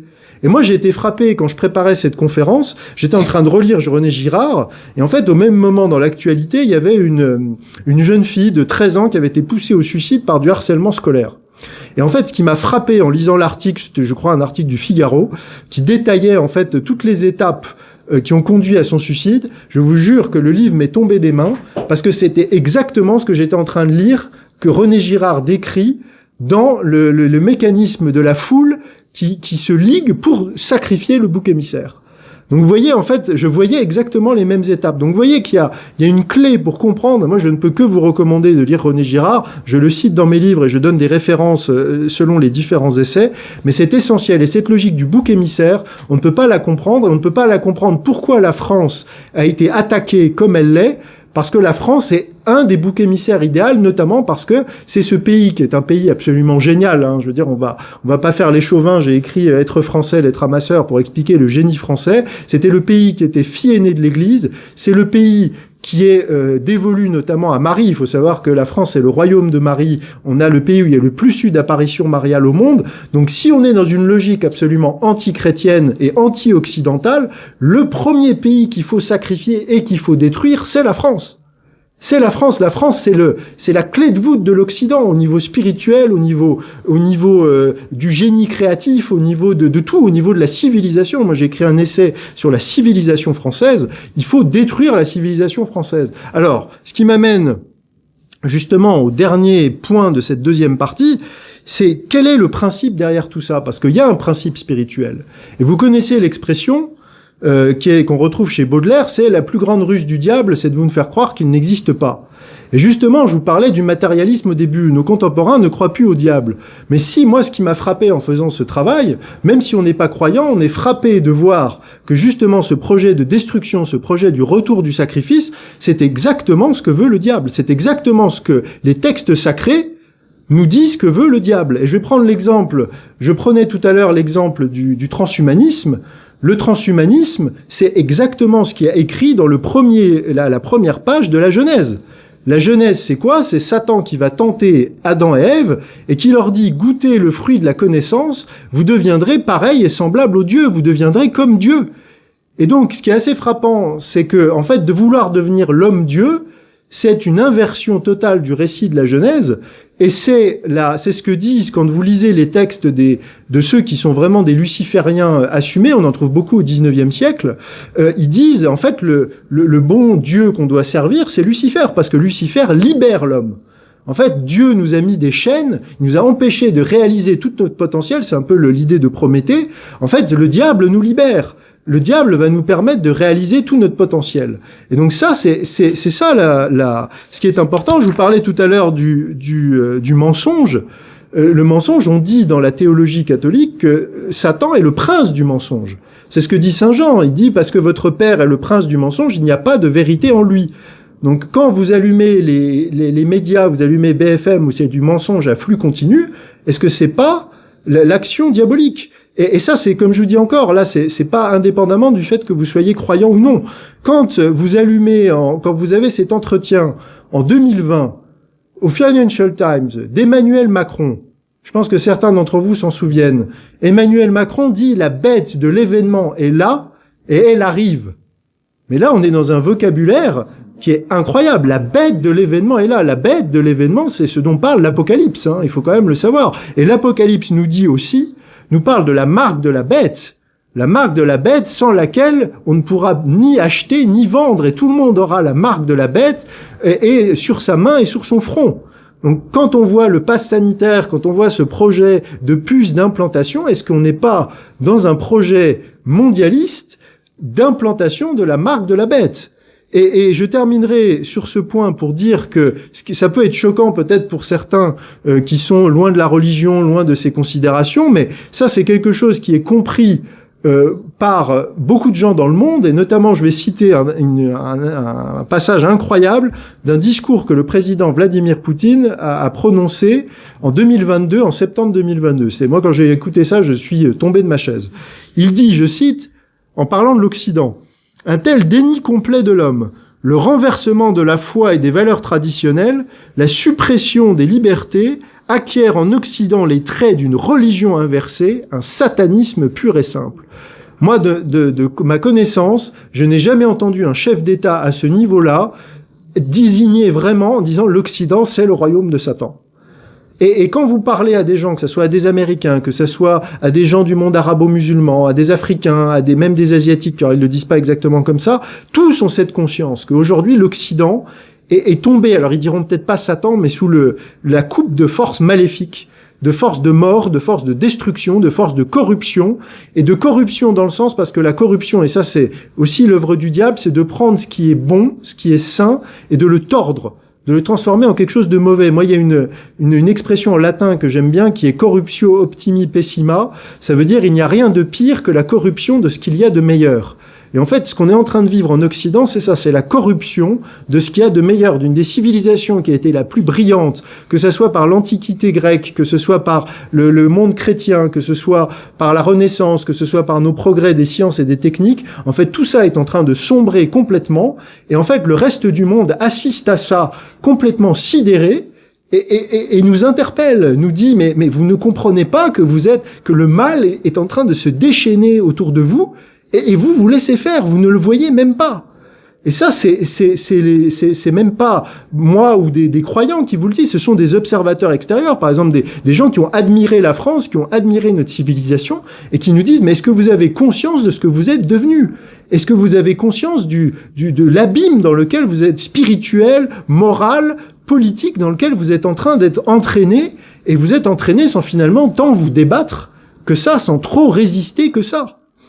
Et donc moi, pour terminer cette partie, je cite toujours la phrase de saint Paul qui est extraordinaire, qui dit dans l'Épître aux Éphésiens, car nous ne luttons pas contre la chair et le sang, mais contre les principautés, contre les princes de ce monde, contre les esprits mauvais qui résident dans les lieux célestes. Et ça, c'est ce que je dis toujours à des gens qui sont politisés, même sans parler de partis politiques. Emmanuel Macron, Georges Soros, Klaus Schwab, etc. Tout ça, c'est la chair et le sang. Ce qu'il faut attaquer, c'est le principe spirituel qui est au-dessus de ces gens-là, qui les inspire, et ce principe-là, même dans une analyse purement objective, est un principe maléfique, satanique, clairement. Donc après vous avoir dit ça et vous avoir bien tous déprimé entre le nouvel ordre mondial et le règne de Satan sur l'Occident, vous inquiétez pas, on va arriver à des choses avec beaucoup plus d'espoir et à des choses très concrètes, parce que justement ça c'est un aspect aussi de l'ingénierie sociale et de la guerre hors limite, c'est de vous démoraliser et de vous faire croire à la fois que tout cela est inéluctable et qu'on ne peut rien faire. Et ça c'est aussi une tactique, c'est-à-dire qu'à la guerre, vous savez qu'il faut faire croire à l'adversaire qu'il n'a aucune chance de gagner. Donc ça c'est aussi de la ruse. Et d'ailleurs on me racontait cet après-midi que le chevalier Bayard avait notamment utilisé cette technique pour triompher des Espagnols. Donc voilà. Donc, Les bonnes nouvelles que j'ai à vous donner, c'est déjà, ce qu'il faut comprendre, c'est que comme je vous l'ai expliqué tout à l'heure, on est dans une guerre mondiale, on est dans un projet forcément de gouvernance mondiale, donc il y a une résistance mondiale. Et il y a des pays qui ont refusé de s'embarquer là-dedans. Pays qui ont refusé de s'embarquer, c'est des pays notamment comme la Chine et la Russie, qui sont quand même deux grandes puissances, qui ont voulu conserver leur souveraineté. Alors, il y aura peut-être des questions après là-dessus, parce qu'il y a des nuances à apporter, mais en tout cas, dans le cadre de ma démonstration, il faut dire qu'il y a une volonté de ces deux pays de défendre leur souveraineté et ne pas accepter ce projet, on va dire, pour simplifier encore anglo-américain, de nouvel ordre mondial. Et donc, ce qui s'est passé, c'est qu'on voit aujourd'hui une résistance de ces pays qui date pas de... Là, elle devient visible, mais qui a commencé il y a déjà quelques années, mais aujourd'hui, elle devient visible. Elle devient visible comment? Elle devient visible, notamment avec cette alliance russo-chinoise, qui vient agglomérer autour avec eux les BRICS. Et notamment, les BRICS, c'est assez intéressant parce qu'on voit que, en fait, les médias de masse nous parlent de la Russie qui serait isolée. En fait, c'est l'Occident qui est en train d'être isolé. Là, on voit que ça soit de l'Amérique du Sud, en passant par l'Afrique, en passant par le monde arabo-musulman jusqu'à la Chine, en fait, on voit une véritable, en fait, un monde parallèle qui est en train, une structure parallèle qui va concurrencer le G7, le G20, etc., qui est en train de se mettre en place. On voit aussi, et j'en parlais l'été dernier, il y a tout juste un an, c'était que ça commençait à devenir visible, c'est la dédollarisation. On voit la fin du dollar, et quand on connaît le rôle que jouait le dollar dans le projet mondialiste, notamment que, en grande partie, l'armée américaine, la CIA, etc., avait pour but d'empêcher tout pays de contester je dirais, le rôle du dollar dans les échanges internationaux. Hein. Des gens comme Kadhafi ou Saddam Hussein l'ont payé très cher, en ont fait l'expérience. En fait, on voit que là, que le dollar soit en train de perdre son statut, il y a quelque chose qui est en train de changer. Et on voit notamment, par exemple, récemment, là, je crois que c'était le Pakistan qui a acheté, je crois que c'était à l'Arabie Saoudite, du pétrole qu'il a payé en yuan. Alors qu'avant, il aurait dû le payer en dollars. Parce qu'en fait, le dollar, alors pour ceux qui n'ont pas des connaissances très pointues en économie, en fait, le dollar était utilisé pour tous les échanges internationaux. Et ça, qu'est-ce que ça avait comme conséquence? Ça veut dire que le reste du monde était obligé d'acheter des dollars. Et donc, ça veut dire que, en fait, les États-Unis vivaient au crédit du reste du monde parce qu'eux pouvaient faire des déficits. Et en fait, dans un équilibre économique classique, quand vous avez des déficits, la valeur de votre monnaie baisse. Mais là, la valeur de la monnaie ne baissait pas puisque les gens étaient obligés d'acheter des dollars pour acheter des matières premières, dont du pétrole notamment. Donc, ce qu'on appelle le pétrodollar. Donc en fait là, ce système est en train de tomber, et là, ce qui est en train de se passer, je peux pas faire Madame Irma, je sais pas combien de temps ça prendra, mais là, si on commence à arriver dans la dédollarisation, ce qui va se passer, ça va être l'effondrement financier américain, parce qu'ils pourront plus avoir leur déficit absolument gigantesque. Le reste du monde arrêtera de financer la dette américaine, de manière directe ou indirecte. Donc ça, c'est très important. Il y a ce qui se passe en Ukraine avec l'OTAN. Parce qu'en fait, là, c'est vraiment l'OTAN. En fait, là, la Russie est en train de se battre en réalité contre l'OTAN. Et en fait, ils sont en train de résister et même d'infliger des défaites à l'OTAN avec même pas la mobilisation de toutes leurs forces armées, avec un pays qui subit des sanctions mais qui quand même reste dans une économie normale, qui est pas une économie de guerre, etc. Donc en fait, ils arrivent à soutenir toute la puissance de l'OTAN qui est en fait déployée par procuration en Ukraine. Et puis il y a aussi tout ce dont j'ai parlé un peu tout à l'heure, c'est le démantèlement de différentes filières de réseaux pédocriminels, etc. Ça fait pas les titres des journaux, mais il y a des choses qui se passent. Donc en fait, en coulisses, il y a des choses qui se passent. Il y a des choses qui se passent avec la Russie, la Chine. Il y a des choses qui se passent dans l'Amérique de Trump. J'en parle dans mon dernier livre parce que c'est un sujet que je connais bien. Vraiment beaucoup de choses qui se passent. Alors ça, vous allez me dire, c'est bien gentil, mais c'est ce qui se passe dans le reste du monde. La conférence de ce soir, c'était retrouver la France. Qu'est-ce qu'on peut faire, nous, en France? Alors avec la difficulté, il faut quand même bien le dire, qu'on est, comme je vous l'ai dit, un bastion mondialiste depuis vraiment longtemps. L'Europe en général, enfin l'Occident en général, est là où le mondialisme est très bien implanté. Alors, il y a plusieurs choses qu'on peut faire. La bonne nouvelle, c'est qu'il y a beaucoup de choses qu'on peut faire. Déjà, ce qu'on peut faire, c'est ce que vous avez fait ce soir. C'est-à-dire, vous êtes venu m'écouter, vous vous intéressez aux affaires de la cité, vous n'êtes pas devant Netflix un vendredi soir, vous êtes venu écouter une conférence, donc ça c'est déjà extraordinaire. Sortir du virtuel, ça c'est très important, aller rencontrer les gens en direct, ne pas passer par le filtre, parce que c'est ce que je dis toujours, les hommes politiques ou les gens que vous voyez à la télévision, vous ne les connaissez pas, vous ne savez pas qui ils sont, vous ne savez pas quelles sont réellement leurs croyances, quelles sont réellement leurs allégeances, vous ne pouvez pas les interpeller, leur poser des questions en direct, donc c'est important d'avoir ce discours direct, et avant c'était le cas, c'est-à-dire avant quand les gens vivaient non pas dans des grandes villes ou dans des grandes structures, dans les petits villages ou même dans les petits bourgs, tout le monde se connaissait. Alors c'était le mauvais côté, c'est que tout le monde surveillait tout le monde, mais c'était une forme de contrôle social qui permettait de savoir à qui on avait affaire. Et même on savait que lui, il n'était pas d'une bonne famille parce que le cousin du grand-père avait fait ça il y a 60 ans, etc. Mais c'était une forme de, je dirais, de fact-checking réel des gens qu'on avait en face de soi. Donc ça, c'est quelque chose d'important d'être venu déjà et de venir voir d'autres conférenciers et d'avoir cette logique directe.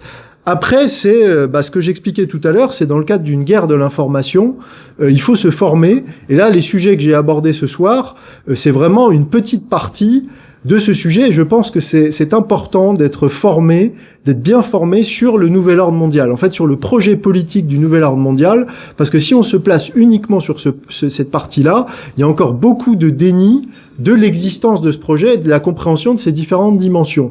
Et j'en parlais tout à l'heure à l'organisateur de cette conférence, je trouve dommage qu'il y ait beaucoup dans des mouvements patriotes, souverainistes, résistants, etc., qu'il n'y ait pas au moins un socle de base, que tout le monde soit d'accord sur la réalité de ce projet de nouvel ordre mondial et qu'il soit connu par tous. Il faut que tout le monde soit formé, et moi ce que je constate, parce que je travaille beaucoup avec des gens à l'étranger, vous allez voir un patriote de Trump au fin fond du Kansas, tout ce que je viens de vous dire, là il le sait. Je veux dire, il est formé sur ça. Vous allez voir un Russe, il y a un patriote russe, ou même un Russe un peu lambda, il est formé sur ça. Par exemple, en Hongrie, un pays qui résiste aussi beaucoup, même au sein de l'Union européenne, George Soros et ses infiltrations, ils savent ça depuis 20 ans. Il y avait depuis 10-15 ans, il y a des panneaux dans la rue, attention à George Soros et sa fondation Open Society qui infiltre nos institutions, etc. Et c'est financé par l'équivalent des républicains hongrois. Donc voilà, je veux dire, on voit quand on a cette capacité à avoir une vision d'ensemble, on se rend compte que la France, il y a énormément de retard sur la prise de conscience de ce que c'est que le nouvel ordre mondial, et c'est pas étonnant parce que la France est un pays, comme je l'ai dit, qui est contrôlé depuis très longtemps, et c'est un pays aussi qui, par sa structure politique, est très centralisé, et du coup, c'est beaucoup plus facile quand vous avez cette centralisation de diffuser, en fait, de verrouiller l'information, de formater les esprits, notamment par l'éducation nationale, etc. Donc ça, c'est très important. Moi, ce que j'espère vraiment, c'est que, notamment après cette conférence, vous aurez envie de creuser, alors avec mes livres, avec d'autres conférences, avec d'autres auteurs, mais que vous ayez vraiment envie de comprendre ce projet. Alors peut-être pas de devenir aussi spécialisé que je peux l'être, mais au moins, en tout cas, d'être capable, voilà, de défendre qu'est-ce que c'est, d'expliquer à d'autres, parce que c'est ça aussi, c'est que on est dans un combat asymétrique. C'est-à-dire qu'en face de nous, ils ont l'éducation nationale, ils ont le monde politique, ils ont les médias. Donc en fait, il faut faire ce que j'appelle la guérilla informationnelle. C'est-à-dire il faut être dans une logique virale. C'est-à-dire ça, c'est les réseaux sociaux le permettent, mais ça, vous voyez qu'on commence à avoir des risques de censure réels, parce que là, ça commence à atteindre un niveau de gens éveillés un peu trop important, donc il faut couper le truc.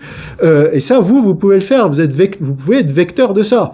Vous pouvez expliquer à des gens dans vos conversations, alors je dis toujours, il faut le faire avec discernement et tact, pas brusquer les gens parce que ça c'est contre-productif, mais vous pouvez expliquer aux gens ce que c'est que le projet de nouvel ordre mondial et de rattacher ce qui se passe dans l'actualité qui peut choquer les gens avec ce projet global que je vous ai expliqué. Moi, souvent, quand je fais des conférences, il y a des mères de famille ou des grands-mères qui viennent me voir et qui me disent « Oui, je fais ça. Quand je vais voir mon boulanger, quand je vais voir mon boucher, quand je suis au supermarché, j'explique aux gens ce que c'est, que tout ça, c'est derrière, il y a un Schwab et tout ça. » mais ça permet, on plante des graines et ça fait réfléchir les gens.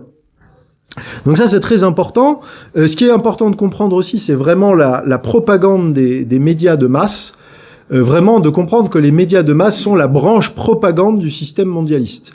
Ça, je peux pas dire autrement. Je veux dire, si vous écoutez la radio en allant au boulot le matin, que vous laissez BFM tourner, etc., c'est de la pure propagande et ça vous affecte.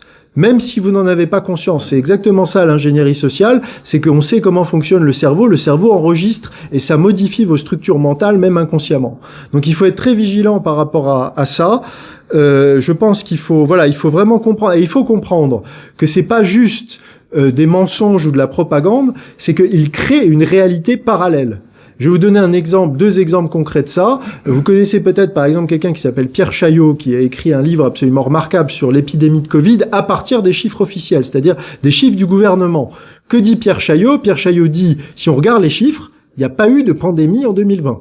Il faut être clair, quand on regarde les chiffres de l'hôpital, quand on regarde les chiffres des ARS, quand on regarde les chiffres des réseaux sentinelles des médecins, il n'y a pas eu de pandémie en 2020. Donc, quand on vous parle de pandémie de Covid de 2020, déjà ça, c'est une réalité parallèle. Quand on vous parle de la guerre en Ukraine qui a commencé en 2022, on vous crée une réalité parallèle. La guerre en Ukraine, elle a commencé, je l'ai dit au début, en 2014. Elle a même débuté, si on remonte, en 2004-2005 avec la révolution orange. On peut même dire qu'elle a commencé en 89 quand il y a eu cet accord où soi-disant les Américains ne devaient jamais construire des bases et mettre des pays de l'OTAN autour de la Russie. Ils ont violé cet engagement par la suite quelques années plus tard. Et même si on remonte encore, on va être assez érudit. Ça, je l'ai découvert grâce à Lucien Cerise. Il y a quelqu'un qui s'appelle Alexandre Parvus qui à la fin du 19e, on l'appelait le marchand de révolution à l'époque, qui va voir Guillaume II, l'empereur d'Allemagne, et qui dit vous êtes en rivalité avec l'Empire russe, vous allez utiliser l'Ukraine et vous allez utiliser le nationalisme ukrainien comme levier pour faire éclater l'Empire russe. Donc vous voyez, on est déjà avec cette stratégie au 19e siècle. Donc voilà, donc un journaliste compétent et honnête devrait vous dire tout ça. Donc bien sûr, il vous le dira pas. Donc il vous fait aller dans une réalité parallèle.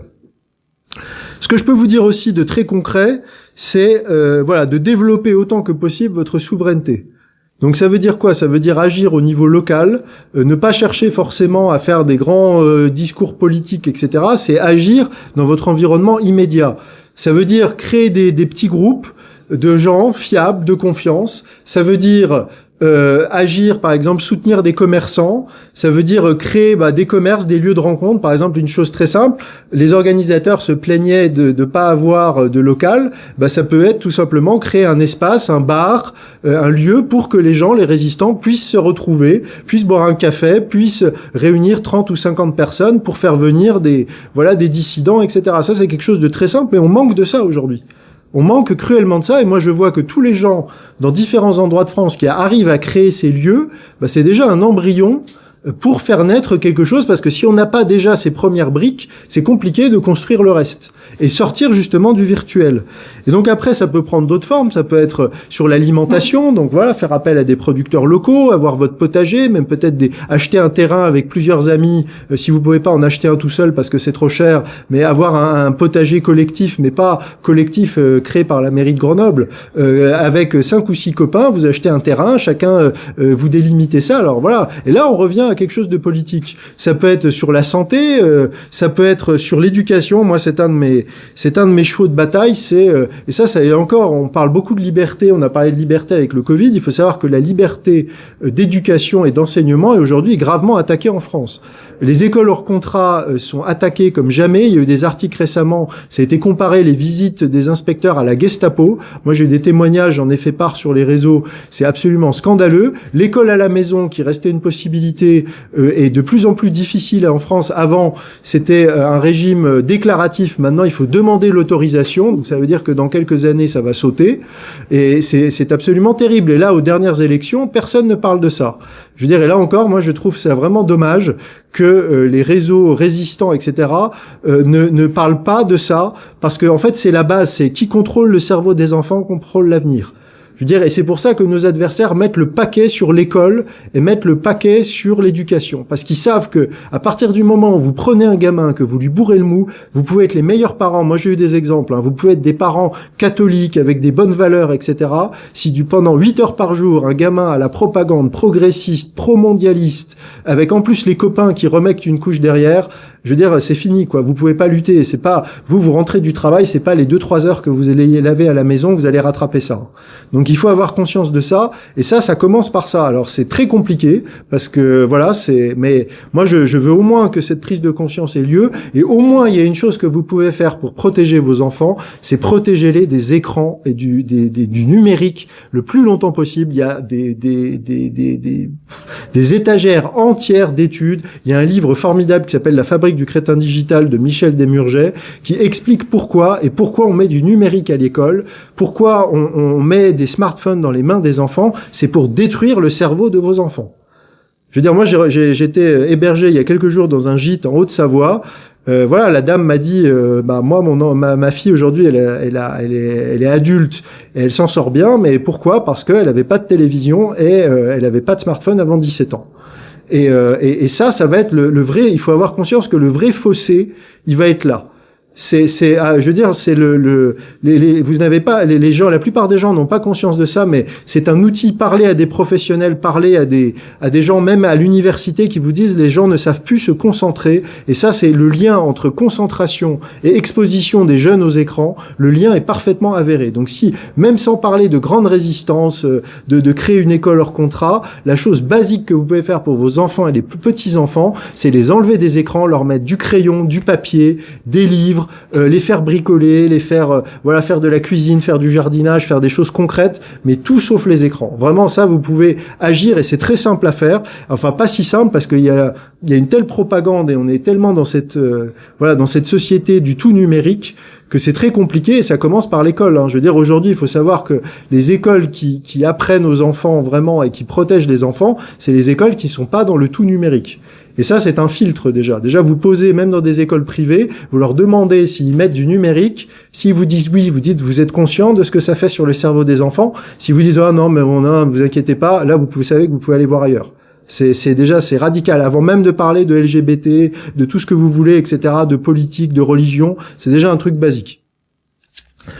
Voilà. Donc, pour terminer cette partie, je voudrais revenir à quelque chose peut-être un peu plus abstrait, mais qui est absolument essentiel. C'est, il faut remettre la cohérence dans la hiérarchie fondamentale. Qu'est-ce que je veux dire par là? La hiérarchie fondamentale, c'est quoi? C'est le spirituel, le philosophique et le politique, dans cet ordre. Et il faut vraiment pas confondre ça. Je vous ai parlé de l'importance justement du combat spirituel. Il y a cette belle phrase de Malraux qui dit « Une civilisation, c'est tout ce qui s'agrège autour d'une religion ». Et moi, ce qui me frappe quand je fais ce travail, c'est que tous les grands peuples qui ont fait l'histoire du monde, aujourd'hui, reviennent à la tradition, et notamment à leur tradition spirituelle. Vous voyez les Américains qui sont, autour de Trump, c'est vraiment alors eux, c'est plus les protestants, les évangéliques. Vous avez, bien sûr, la Russie qui revient à l'orthodoxie et qui a inscrit quand même, vous voyez, le chemin parcouru par un pays qui a fait 80 ans de communisme athée, qui met la foi en Dieu dans sa constitution, qui dit que le peuple russe, la continuité historique du peuple russe marquée par la foi en Dieu.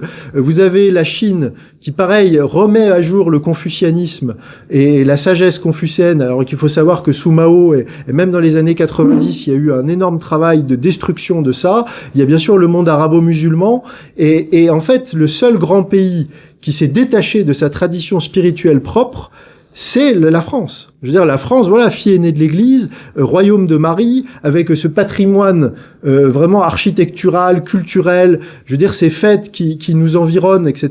Et c'est ce que je disais tout à l'heure, c'est que même sans parler de croyances, je veux dire, ça fait partie de notre héritage. Si on est coupé de ça, je veux dire, si vous savez pas ce que c'est Noël, si vous savez pas ce que c'est Pâques, si vous n'êtes pas capable d'aller dans un musée et d'expliquer à vos enfants, quelle scène religieuse qu'elle représente, ce qu'elle veut dire, vous êtes déjà coupé de votre civilisation. Et ça c'est vraiment très très important. Et ce que j'explique aussi aux gens, c'est qu'il faut faire attention, parce que j'entends souvent ce discours dans mes conférences. Si on me dit, ah oui, alors moi je suis d'accord avec vous, moi je suis très spirituel, mais par contre il faut pas me parler de religion. Alors, ce que j'explique, je veux bien entendre ça, mais il faut bien comprendre que le spirituel, c'est quelque chose d'individualiste.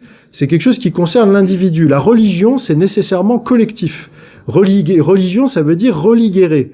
Ça veut dire faire les choses en commun. Et les choses en commun, c'est quoi? C'est tous les aspects importants de la vie. C'est les fêtes, c'est les enterrements, c'est quand il y a une naissance, quand il y a une mort, quand il y a un mariage. Je veux dire, ce sont tous des rituels collectifs. Et à partir du moment où c'est collectif, il faut qu'il y ait des règles collectives. Il faut qu'il y ait des croyances sur lesquelles on est tous d'accord. Et ça, c'est quand même un travers de notre société. C'est qu'en fait, tout le monde veut faire les choses à la carte. Et les gens veulent bien avoir une religion, mais je veux avoir bien cette religion, mais pas quand elle va contre mes habitudes, contre ce que je pense. Je veux dire, en fait, c'est un peu le buffet où on choisit ce qui vous plaît et ce qui vous plaît pas. Et le problème, c'est que on peut pas faire une société comme ça. Et c'est justement ce que veulent les mondialistes. Les mondialistes, ils sont en train de le faire, et ils sont en train de le faire avec l'Église catholique, c'est-à-dire de créer, en fait, vous avez plus des religions, vous avez des espèces d'ONG. Vous avez des trucs où on se concentre sur, oui, ça fait plaisir, ce qui est agréable, mais on vous parle pas des règles, on vous parle pas de ce qui est contraignant. Et ce qui est contraignant, franchement, enfin, dans le cas de la religion chrétienne, c'est pas très contraignant. Je veux dire, c'est des règles, je veux dire, qui sont, c'est ce que dit l'Évangile, car mon joug est doux et mon fardeau léger. Je veux dire, on parle pas de choses qui sont très contraignantes. Mais aujourd'hui, ça, c'est pas acceptable. Les gens veulent un truc à la carte, c'est McDo, venez comme vous êtes, quoi. Et le problème, c'est que ça contribue à la destruction de notre société par le spirituel, où on veut plus entendre parler, justement, de religion, on veut plus entendre parler de dogme, et on veut surtout pas entendre parler de la vérité avec un grand V. Aujourd'hui, on est dans ce relativisme, et de dire aux gens, moi, je le dis dans mes livres, je veux dire, rien que dire aux gens, mais est-ce que vous pensez que, par exemple, le christianisme peut être la religion vraie? Mais ça, c'est inconcevable pour la plupart des gens. Les gens vont dire, oui, mais tu peux pas dire ça. Il y a l'islam, il y a le monde asiatique, etc. Mais là, je vais pas rentrer dans le débat. Mais ce que je veux dire, c'est rien que le penser. Et ce qui est fascinant, c'est que les autres peuples du monde, eux, n'ont pas du tout de problème. Vous avez demandé à un Chinois s'il pense que le confucianisme, c'est la vérité. Il vous dira, bah oui, bien sûr. Vous avez demandé à quelqu'un du monde arabo-musulman si l'islam, c'est la vérité. Il vous dira, bah oui, c'est bien sûr, c'est évident. Le seul groupe civilisationnel qui ne pense plus que son Dieu est le vrai Dieu et sa religion la vraie religion, c'est nous. Donc voilà, on a perdu ça. Donc c'est important déjà de vous poser cette question-là, de vous structurer par rapport à ça. La deuxième étape, c'est la philosophie. C'est là, je parlais du retour à la tradition. C'est en fait c'est toute la modernité, mais avec un M majuscule, en gros, qui peut être résumé au projet des Lumières. Donc c'est la religion de l'égalité, du progrès, des droits de l'homme, etc., qui, à bien des égards, en fait, est une espèce, alors à la fois d'antithèse et de corruption des valeurs chrétiennes et du droit naturel, etc. Et en fait, ce qui est très difficile pour la France, et ça je le constate, c'est qu'en fait, au niveau philosophique, il y a une association entre la France et cet idéal des Lumières, qui date du 18e, en fait, qui est très récent dans notre histoire. Mais le problème, c'est qu'aujourd'hui, c'est associé. Et on voit d'ailleurs comme le gouvernement parle pour défendre les valeurs de la République, pour défendre les droits de l'homme en Chine ou je sais pas où. Et en fait, il y a deux problèmes avec ça. Le problème, c'est que déjà, en fait, ça ne fait plus recette. C'est-à-dire que plus personne n'y croit. Ça fait rigoler tout le monde. Enfin, les autres peuples du monde rigolent, quoi. Eux, ils reviennent à leur tradition.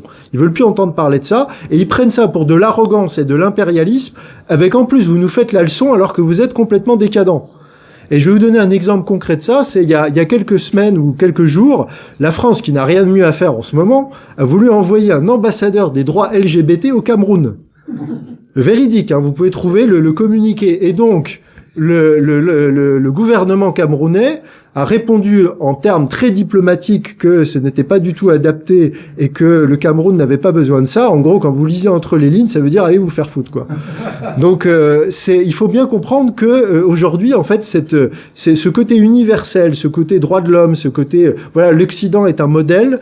Et ça, c'est ce que j'explique dans mes livres, c'est que c'est moi ce qui m'inquiète beaucoup, c'est que ça va être très dur pour la France, parce que la France, voilà, on a eu tellement de prestige, on était tellement le phare du monde par rapport à ça, les peuples, tout le monde venait se former à Paris, tous les artistes venaient à Paris, notre modèle était copié par tout le monde. En fait, de dire qu'on n'est plus un modèle, qu'il faut en gros qu'on retourne à l'école, qu'on retourne à notre tradition, qu'on retourne peut-être à nous pencher sur le Moyen-Âge chrétien, par exemple, comme source d'inspiration. Là, j'en parle dans mon deuxième livre, qu'on revienne à des choses, justement, à la tradition française avant la période moderne. Je dis pas qu'il faut revenir sur tout, mais je veux dire que ça soit une source d'inspiration, comme les Chinois sont revenus au confucianisme, etc. En fait, ça, c'est très difficile pour les Français. Et donc, ça demande un vrai travail. Et en plus, il n'y a pas beaucoup de gens, de personnalités, etc., qui portent ce discours. On est très peu nombreux à le porter. Donc, ça avance très lentement. Et puis, la dernière étape, bah, forcément, c'est le politique. Et donc, en fait, le politique, c'est ce que j'explique toujours, c'est que c'est la conséquence.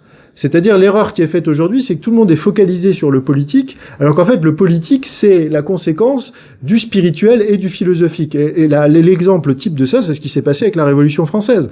La Révolution française, pour qu'elle ait lieu, il faut qu'il y ait une contestation de l'Église catholique, des dogmes, etc. Il faut ensuite que ça passe au philosophique par les philosophes des Lumières, etc., qui vont attaquer avec Diderot, Voltaire, Rousseau, etc. Ça se diffuse dans les élites et un peu dans la bourgeoisie, etc. Et une fois qu'on a atteint, on va dire, une masse critique, on arrive à la traduction politique qui est la Révolution française. Donc là, si on suit le même schéma, il faut déjà que on soit, pour en fait, je remets tout en cohérence, c'est pour qu'on arrive à aboutir à quelque chose de concret, ça veut dire qu'il faut que les gens prennent conscience du projet du nouvel ordre mondial, qu'ils comprennent sa réalité, qui comprennent le spirituel, notamment l'importance de la France chrétienne, la remettre en cause les Lumières, et enfin seulement une fois qu'on aura fait tout ça, on pourra aboutir à un changement politique. Donc vous voyez que c'est quand même un travail, là on est en fait au début du boulot. Et ce que j'explique aussi, c'est que quand on se place du point de vue politique, pourquoi je parle toujours de la France catholique, c'est qu'il y a même une logique d'équilibre, c'est-à-dire en tant que de la France en tant que puissance, c'est-à-dire que, comme j'ai dit tout à l'heure, tous les grands peuples ont retrouvé leur tradition et leur dieu. Moscou, c'est la troisième Rome, les États-Unis, c'est le pays de la liberté, la Chine, c'est pas le pays comme on traduit en Occident, l'empire du milieu, mais en fait l'empire au centre du monde. Donc ce n'est pas la même chose.